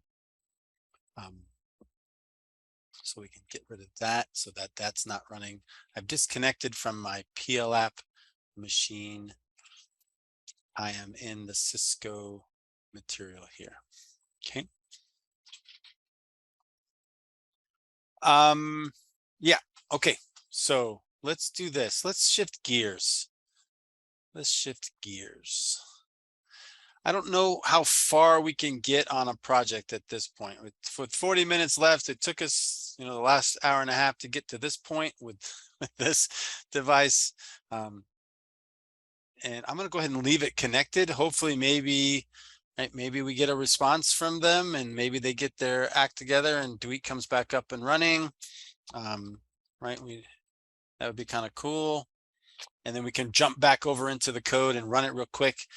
Because that's one of the nice things about that code is that it's there. I should have probably not turned it off so that we could just jump back in right where we were at. I'm gonna have to go reset some things because I did shut it off, and it'll start up with a brand new clean slate of items, right? It won't have pre-filled in data at all. Okay.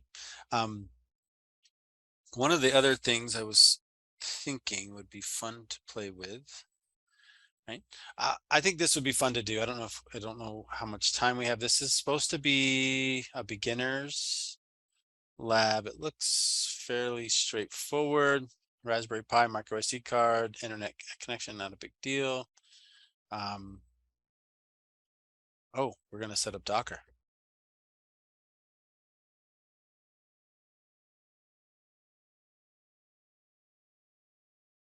So this is on the Raspberry Pi. I think we should do this one. First of all, two reasons why I like it. First of all, it's a self-hosted service, right? So I'm a big fan of self-hosted services.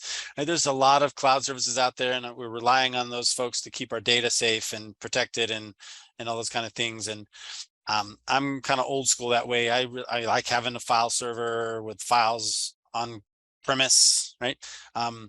Yes, I do have backups online, but they're encrypted before they leave, and they're encrypted in stasis, and they only decrypted if they're sent back. But I think this would be kind of fun. So this is a self-hosted Bitwarden, and then seeing that you're going to install Docker, which that's a new thing for me too. I think Docker is, something that we need to make sure that our students are aware of and play with. And I know in our server class we have, in the advanced server class, we have Docker set up for that. I'm going to move this over and log in real quick. I log in, or I go ahead and I subscribe, first of all, because I use his material all the time. So I feel like I owe him some So at least a little bit of cache. And the second reason I do that is so that when we're doing these labs like this, that you are not looking at ads all the time. I think if you're just doing it on your own, then that's probably fine. But I think especially for if you're going to have this in a classroom, then really don't want weird ads showing up right in the middle of the lab. So I've subscribed just because, and then it does take a while for the ads to go away. There we go. All right. Yeah, it's worth my $20 to have these labs without ads.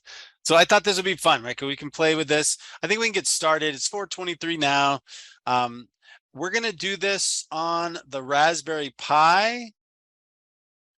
That is the Raspberry Pi OS, not the PL app, right? So this is a switching back and forth. This is why I like to have both machines available. I think the best way going forward would be to figure out a way to convert the labs that are in Cisco to be usable on a regular Raspberry Pi. There's been talk, I've been talking with Marcelo from, why am I drawing a blank now?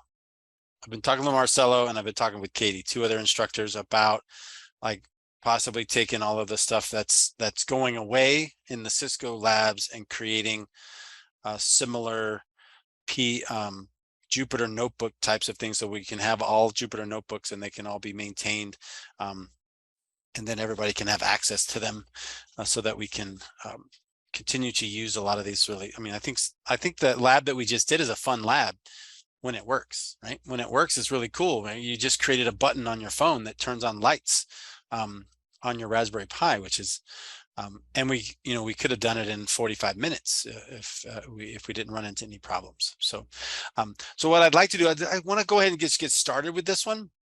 We don't have to continue it in the morning.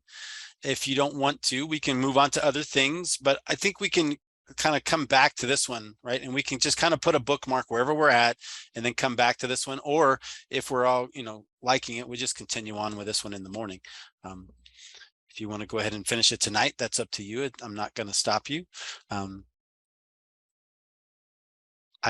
won't do it tonight because I've got to get the videos done. So Raspberry makes an excellent self-hosted solution for Bitwarden. So it consumes a lot of, and it doesn't consume a lot of power or anything like that. So it is a re-implementation. It's written in Rust so that you just be aware of what we're doing. Okay. So preparing our Raspberry for, let's go down that. We need the Raspberry Pi, you need to have it connected to the internet. I just plugged it into the other network, right? So if you're like me and you had it on your lab network, you'll need to find it, right?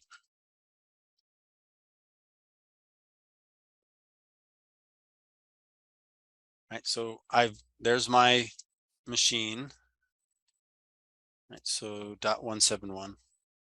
Okay. So you need to find it on your network. This is usually the quickest way. We saw the other day that we had some issues with that, and I think that was mainly because of the APIPA side of the house was where everything was at the time. Okay, I'm going to close the command line because I don't need that. So preparing this, first is a bit more going to be running with the Docker container. You'll need to install it. We have a guide to walk you through the process. So maybe we'll just do this lab today, which is installing Docker. In this project, we've shown you how to set up Docker, right? We'll go back down to the instructions. So there's an install script developed by the Docker team. Installing container software is incredibly simple, right? So so if you've never played with containers, I'm relatively new at containers. I understand the idea of containers. I've done a little bit of stuff with server on containers. So I'm, this may be new for a lot of us. It may not be new. Is anybody familiar with Docker and using containers?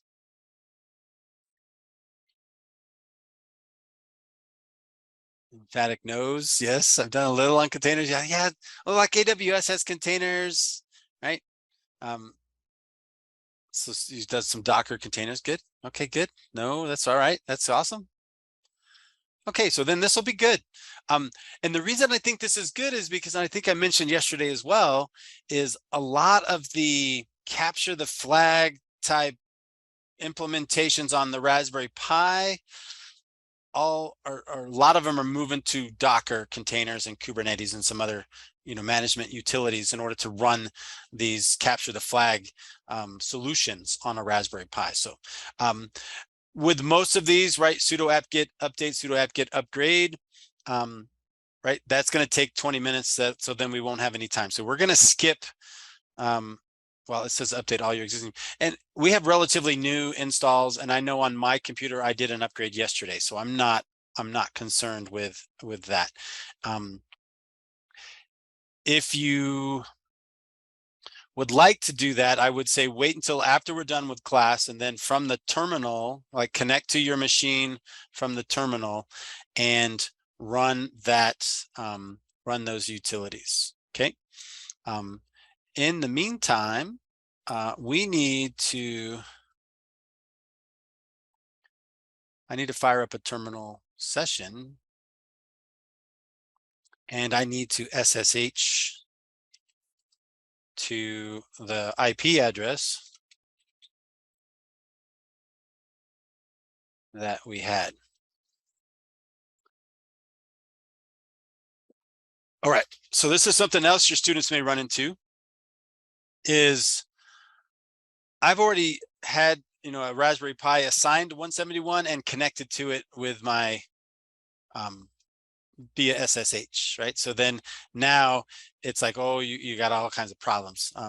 So what I need to do here is we need to go to .ssh. So cd, well, let's do this ls first, right? So then I should have a .ssh, right? So yeah, so cd .ssh, and then I need to go, and then if I do that, there's a known host file right there.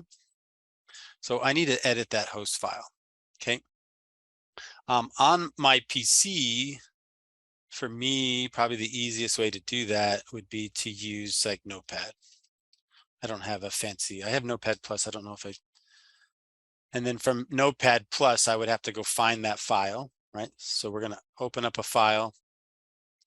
I need to go to my C drive. I need to go to users.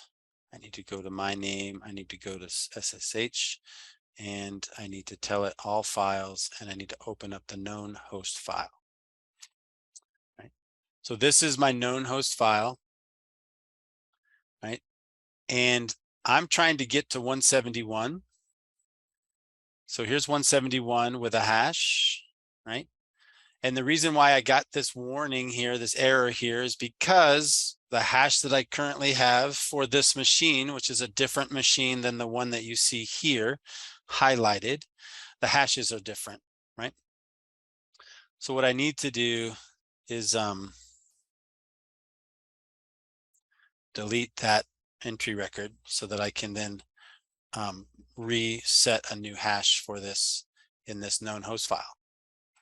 And I believe I may need to have opened it as administrator. We'll see. So I file saved it, and I'm going to go to SSH again.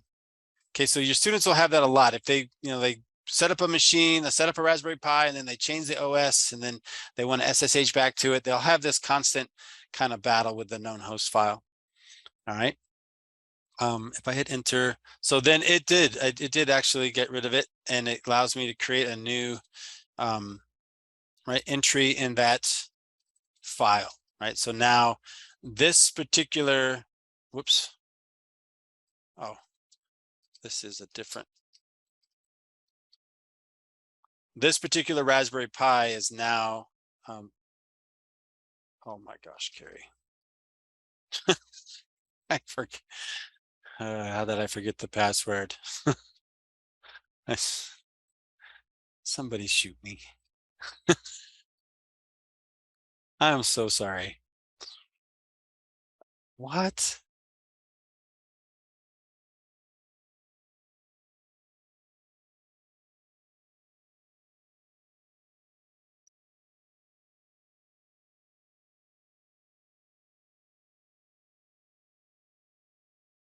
I'm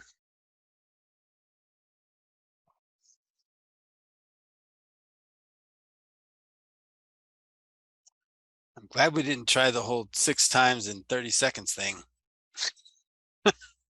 Oh my gosh. 16, 171. 171 is where I need to go.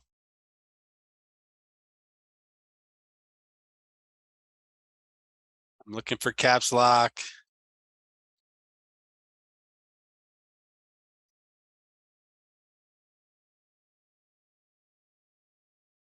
Oh my gosh. I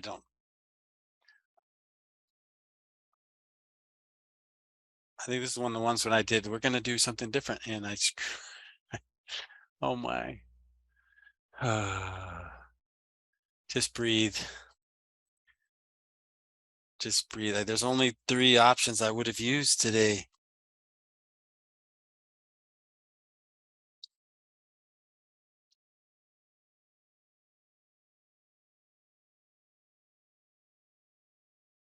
Wow. All right.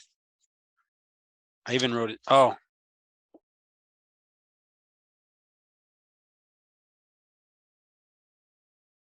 Just breathe.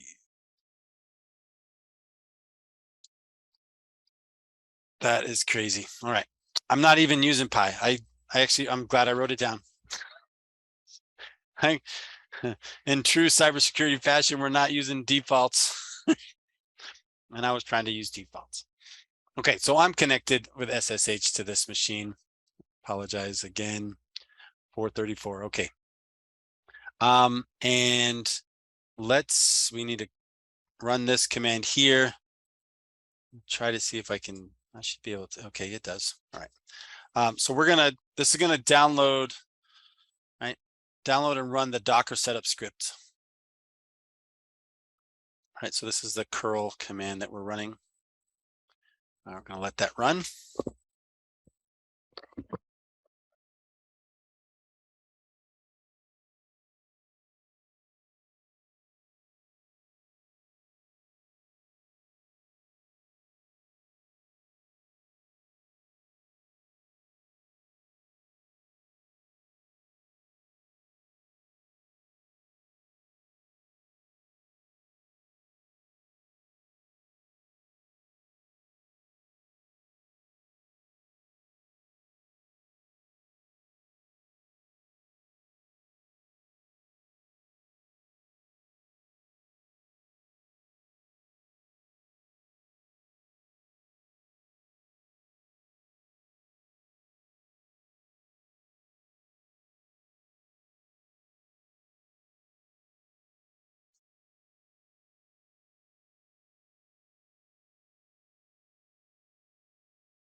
All right. This pen, so pipe the script directly into the command line. Typically it would be best if you don't do this. However, Docker is a trusted source, and I agree with that. Go there and view the script if you want to. So we just let this script run. I don't know how long the script takes. I don't think they give us any warning here, right? No.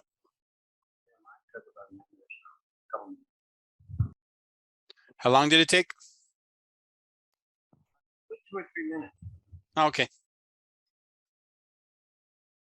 course, in carry time today, that's like 45 minutes. Right?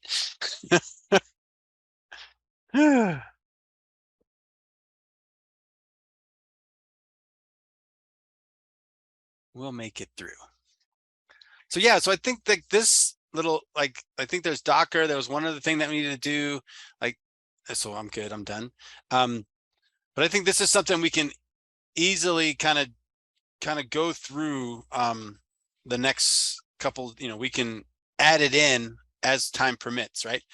So the lab that we're doing currently is, I'm going to drop it into the chat because I don't know if, right, so in the chat, there we go. So This is installing Docker on Raspberry Pi. It's a prerequisite for setting up Bitwarden, which is a self-hosted password manager. So as something different, I wanted to go and show you these, these web tutorials that are available from Pi My Life Up. And I thought that would be a really fun one to kind of build out your own Raspberry Pi based password manager. And in order to do that, though, it runs on Docker. So we're setting up Docker. I like the idea of having Docker because, like I mentioned earlier, a lot of the new capture the flag scenarios that are built on Raspberry Pi are all built in Docker, right? So yeah, so good stuff. Good stuff going on there. Okay, so it looks like mine is done, right? So the run Docker number. Okay, good. So setting up Pi user for Docker. So we need to make a slight adjustment for our Pi user, right? So remember, on my computer, we're not using the Pi user, right? The Pi user doesn't exist. I think it does, but it has a blank password, right? So we're going to set mine up for my user Carrie, right? So I'm going to make those changes here for Carrie and not for Pi. Okay, if you did that, if you'd used a different name, and this is something that you need to be aware of with all online tutorials, right? Anytime they refer to the user Pi, you're referring to whatever the root user is, whatever the default user is. If you're using, like we did, we changed the user, then you need to make sure you use the new user. The other thing is anytime it refers to home/Pi, right, which is the home directory for the Pi user, if somebody, if your students are like me and they named their username is Carrie or Bill or Bob or Mary or whatever, right? Then it needs to be home/Mary and home/Becky and home/Sharon and home, right, and so on and so forth. Okay. So a couple things just to kind of think through, when something doesn't work, like, well, you're using home Pi and that directory doesn't exist because you're not the Pi user, kind of a deal. Okay. So once Docker is finished, a couple more things we need to do. So sudo user mod a Docker Pi. So we're going to do that, but we're going to use, instead of Docker Pi, we'll use Docker space Carrie. In my case, in Docker space, whatever your user is for yourself. So if you're using the Pi user, then absolutely, that's the command for you. And if you're not using it, like I am not, we want to make these changes for the appropriate user. And in my case, that user is Carrie.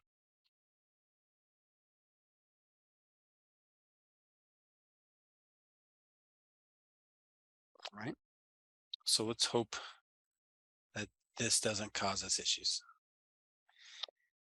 All right. Since we made some changes to our Pi user, we now need to log out and log back in to take effect. So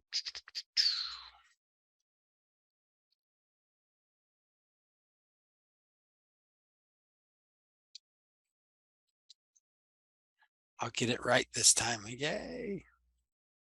Once you've logged back in, you can verify that the Docker group has successfully added to your user. So we just type in groups and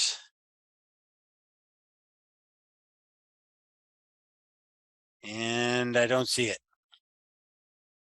Oh, I do. It's right there. Whew. I'm glad I went through it twice.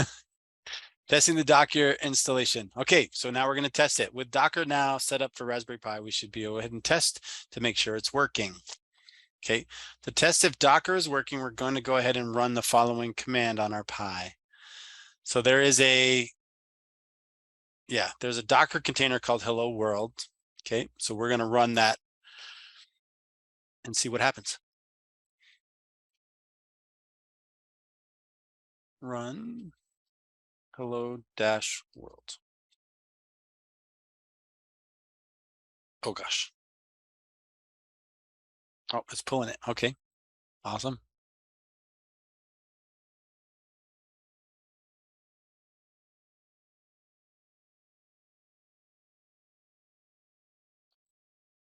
Salt pull. Download newer image. Hello from Docker. This message shows the installation appears to be working correctly. To generate this message, Docker took the following steps. Docker client contacted the Docker daemon. The Docker daemon pulled, and I know some of you called it daemon, pulled a hello world image from the Docker hub, right? So this is kind of explaining what you just saw right here, right? He's pulling it. The Docker daemon created a new container from that image, which runs the executable that produces the output you're currently reading. The Docker daemon streamed that output to the Docker client, which is sent to your terminal. Awesome. Okay, so if you have successfully installed Docker, you'll see something like this, hello from Docker, right? So this is the part that we're looking for, right? This is the stuff, right? Unable to find it, pulling it, right? That was what was going on there. Awesome. And then that concludes the installation of Docker. Okay, now I do believe from the Bitwarden site, we want to do Portainer as well, which is a manager for Docker containers, right? But I'm going to go back to the Bitwarden and make sure that that is true, right? Set up Docker, and then you can also choose whether you want Portainer to manage your Docker containers. You can either run it directly from the command line or use it or add it to Portainer. Will allow you to manage your Bitwarden container using a straightforward web interface. I like that. Let's do that. Fair enough. So we're going to do now, we're jumping over to another tutorial, which I will put in the, and we're going to install Portainer. So Docker, we can run from the command line, no problem. We can also use Portainer and run it from a GUI. Lightweight open source container management tool. So we'll check that out. First, install Docker. Right, so in Docker's installed, Docker's running, we're good. If you've already have Docker installed, let's make sure your Pi is entirely up to date. Yay, we've done that too. And then sudo docker pull Portainer. Okay, so nice. So we will use this command so we can install Portainer on your Raspberry Pi. It's available as a Docker container. So the management of, that's funny, the management of Docker is a container running on Docker.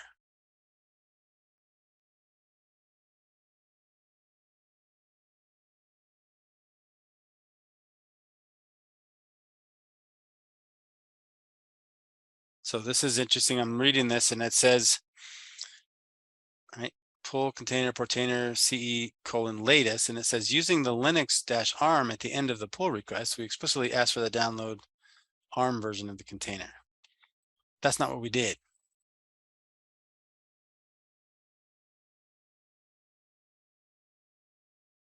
I'm looking down here. So let's hope that we don't have an issue here. Right, because we Docker pull container latest. All right. Once Docker finishes downloading the Portainer image, we can run it. Tell Docker to run the container. It requires us to pass a few extra parameters in the terminal on your Pi. Run the following command. So we're going to run this command to run Portainer.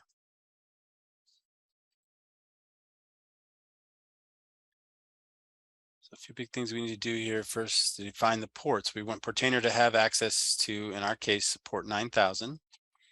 We assign the Docker container the name Portainer. You can see it's running. We've got the return here. And then additionally, we tell Docker Manager that we want it to restart this Docker if it ever unintentionally is offline. Awesome. So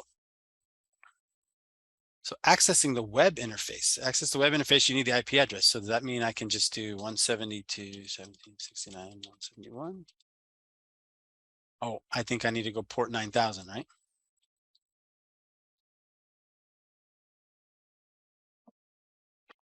And we have a Docker manager up and running.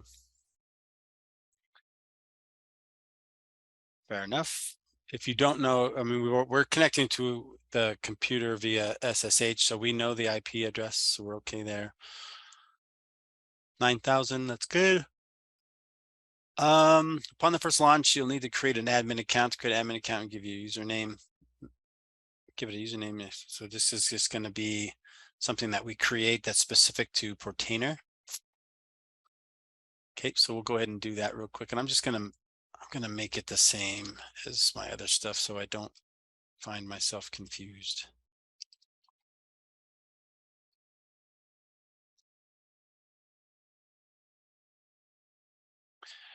And it wants it to be 12 characters long.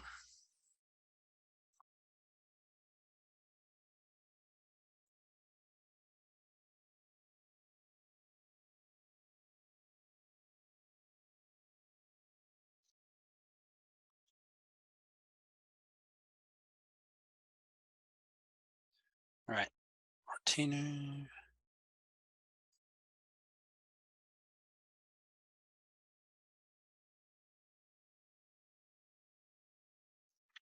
Okay, the next step, I'm going to push this over here because we want to be reading instructions and being able to do the work at the same time.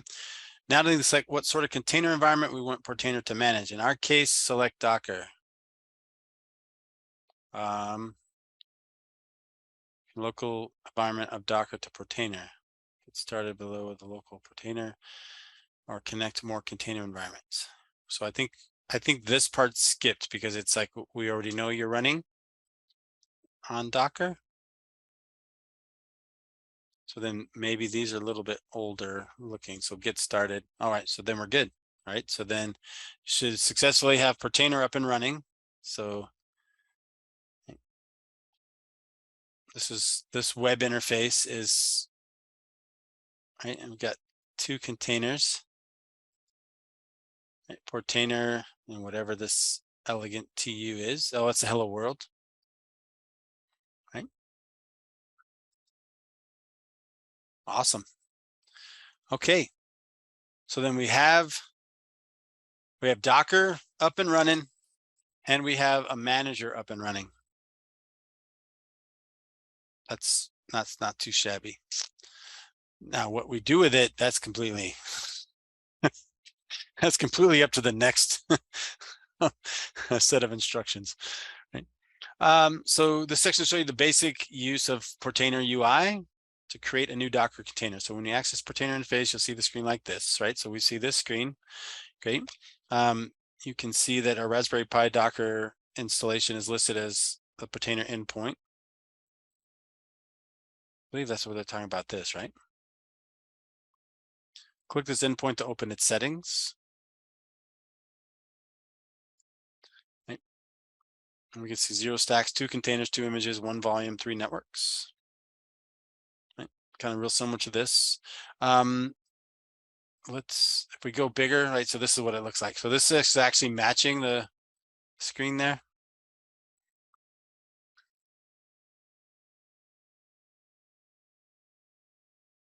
Right. So when we have it in this kind of half view here, we kind of lose some of the, like you lose all of these pieces on the side, right? So then we've got this app template, stacks, containers, networks. Right?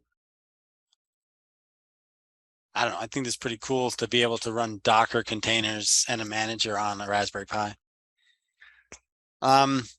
List of containers currently set up on your device. So if you click, oh yeah, so if you click on containers, right? So here's the containers. We kind of looked at that a minute ago, right? So Portainer is what we're running on now, and then we've got Hello World. When you select a container, you'll be able to control it by using whether you want to, right? So if I select it, then I can start it, stop it, kill it, restart it, right?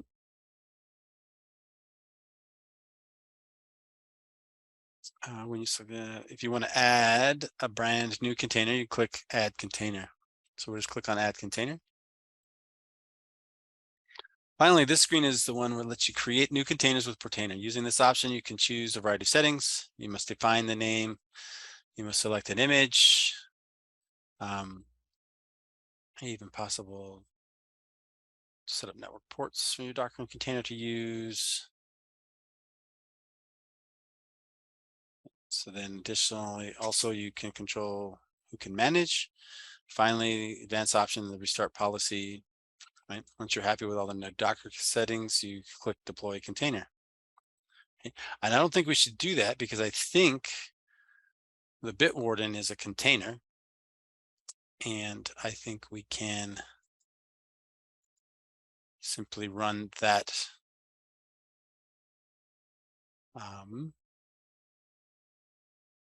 We can simply run that assignment or that lab, but we will not do that lab today. Okay. We currently have, we have our Raspberry Pi. We've installed Docker. We've got it up and running. We have installed Portainer and got it up and running.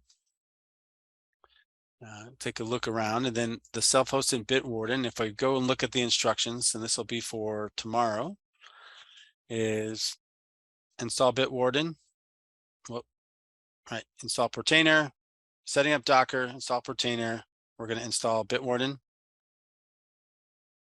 So there's a instruction on how to do it with Docker directly.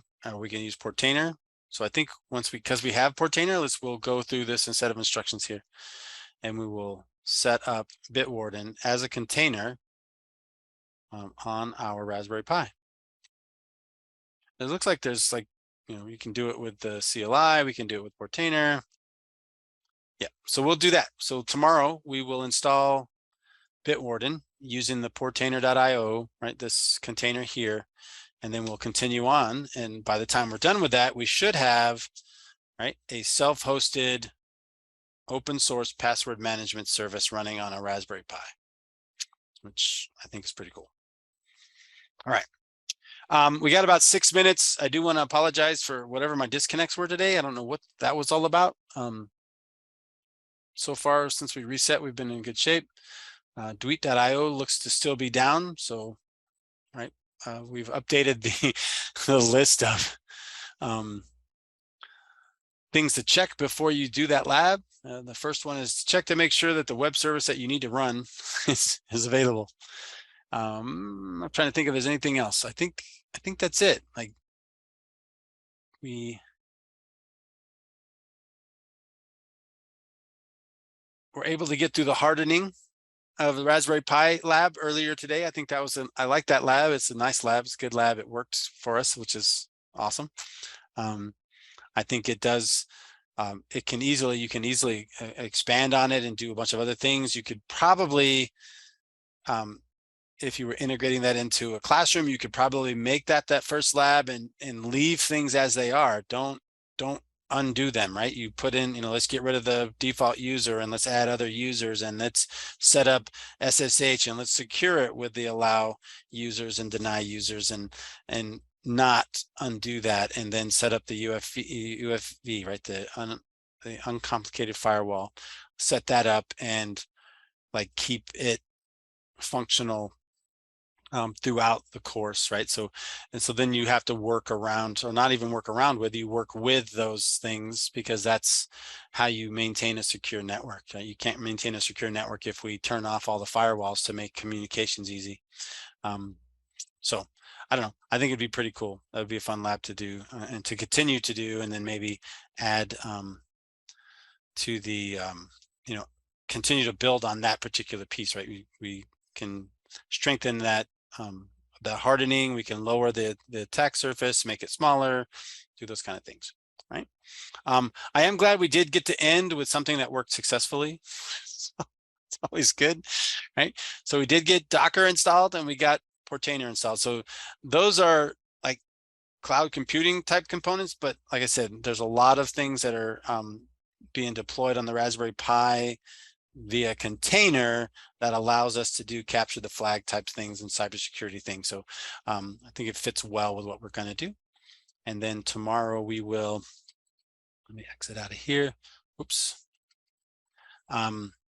Tomorrow we will, I would like to go ahead and finish up the Bitwarden in the morning, and then we'll move on to some other, we'll do a couple of labs on the Cisco side of things, and then we'll revisit maybe another Pi My Life Up cybersecurity deal as we go. Are there any questions, comments, concerns, anything that needs to be addressed before we drop off? If you're comfortable and welcome, you're welcome to drop off. And we will regroup and do this again tomorrow. Hopefully we won't have connectivity issues tomorrow.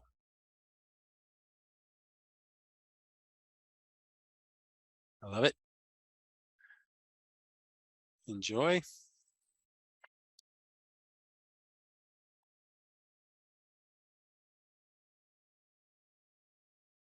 My pleasure. It's fun, except for the parts that didn't work.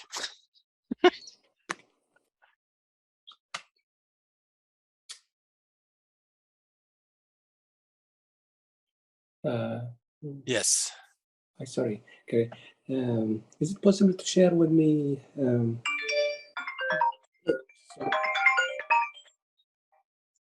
Sorry. No worries. When I go to the share, I mean, I found many documents here. Is it by day or is it by? So are you talking about like this here? So no, yeah, so where do you go to the course knowing that you, because when I click on one, so the articles are just there for sharing. These two pieces, this lab, and that's the lab to install this image. This is the, that was the lab for installing the PL app. This one is just an explanation of this course, and then I have been putting all of the web resources here, right? Yeah, and then I think day 2 links are here. So all the stuff we did today is going to be on that second part. But other than that, there really isn't any other organization. So this is updated on the daily basis, right? This is updated as as we do it. Like, so this is the labs, afternoon labs. So that's the only thing missing from this one is this afternoon lab stuff. So we did the Docker lab, and we did the Portainer lab here this afternoon.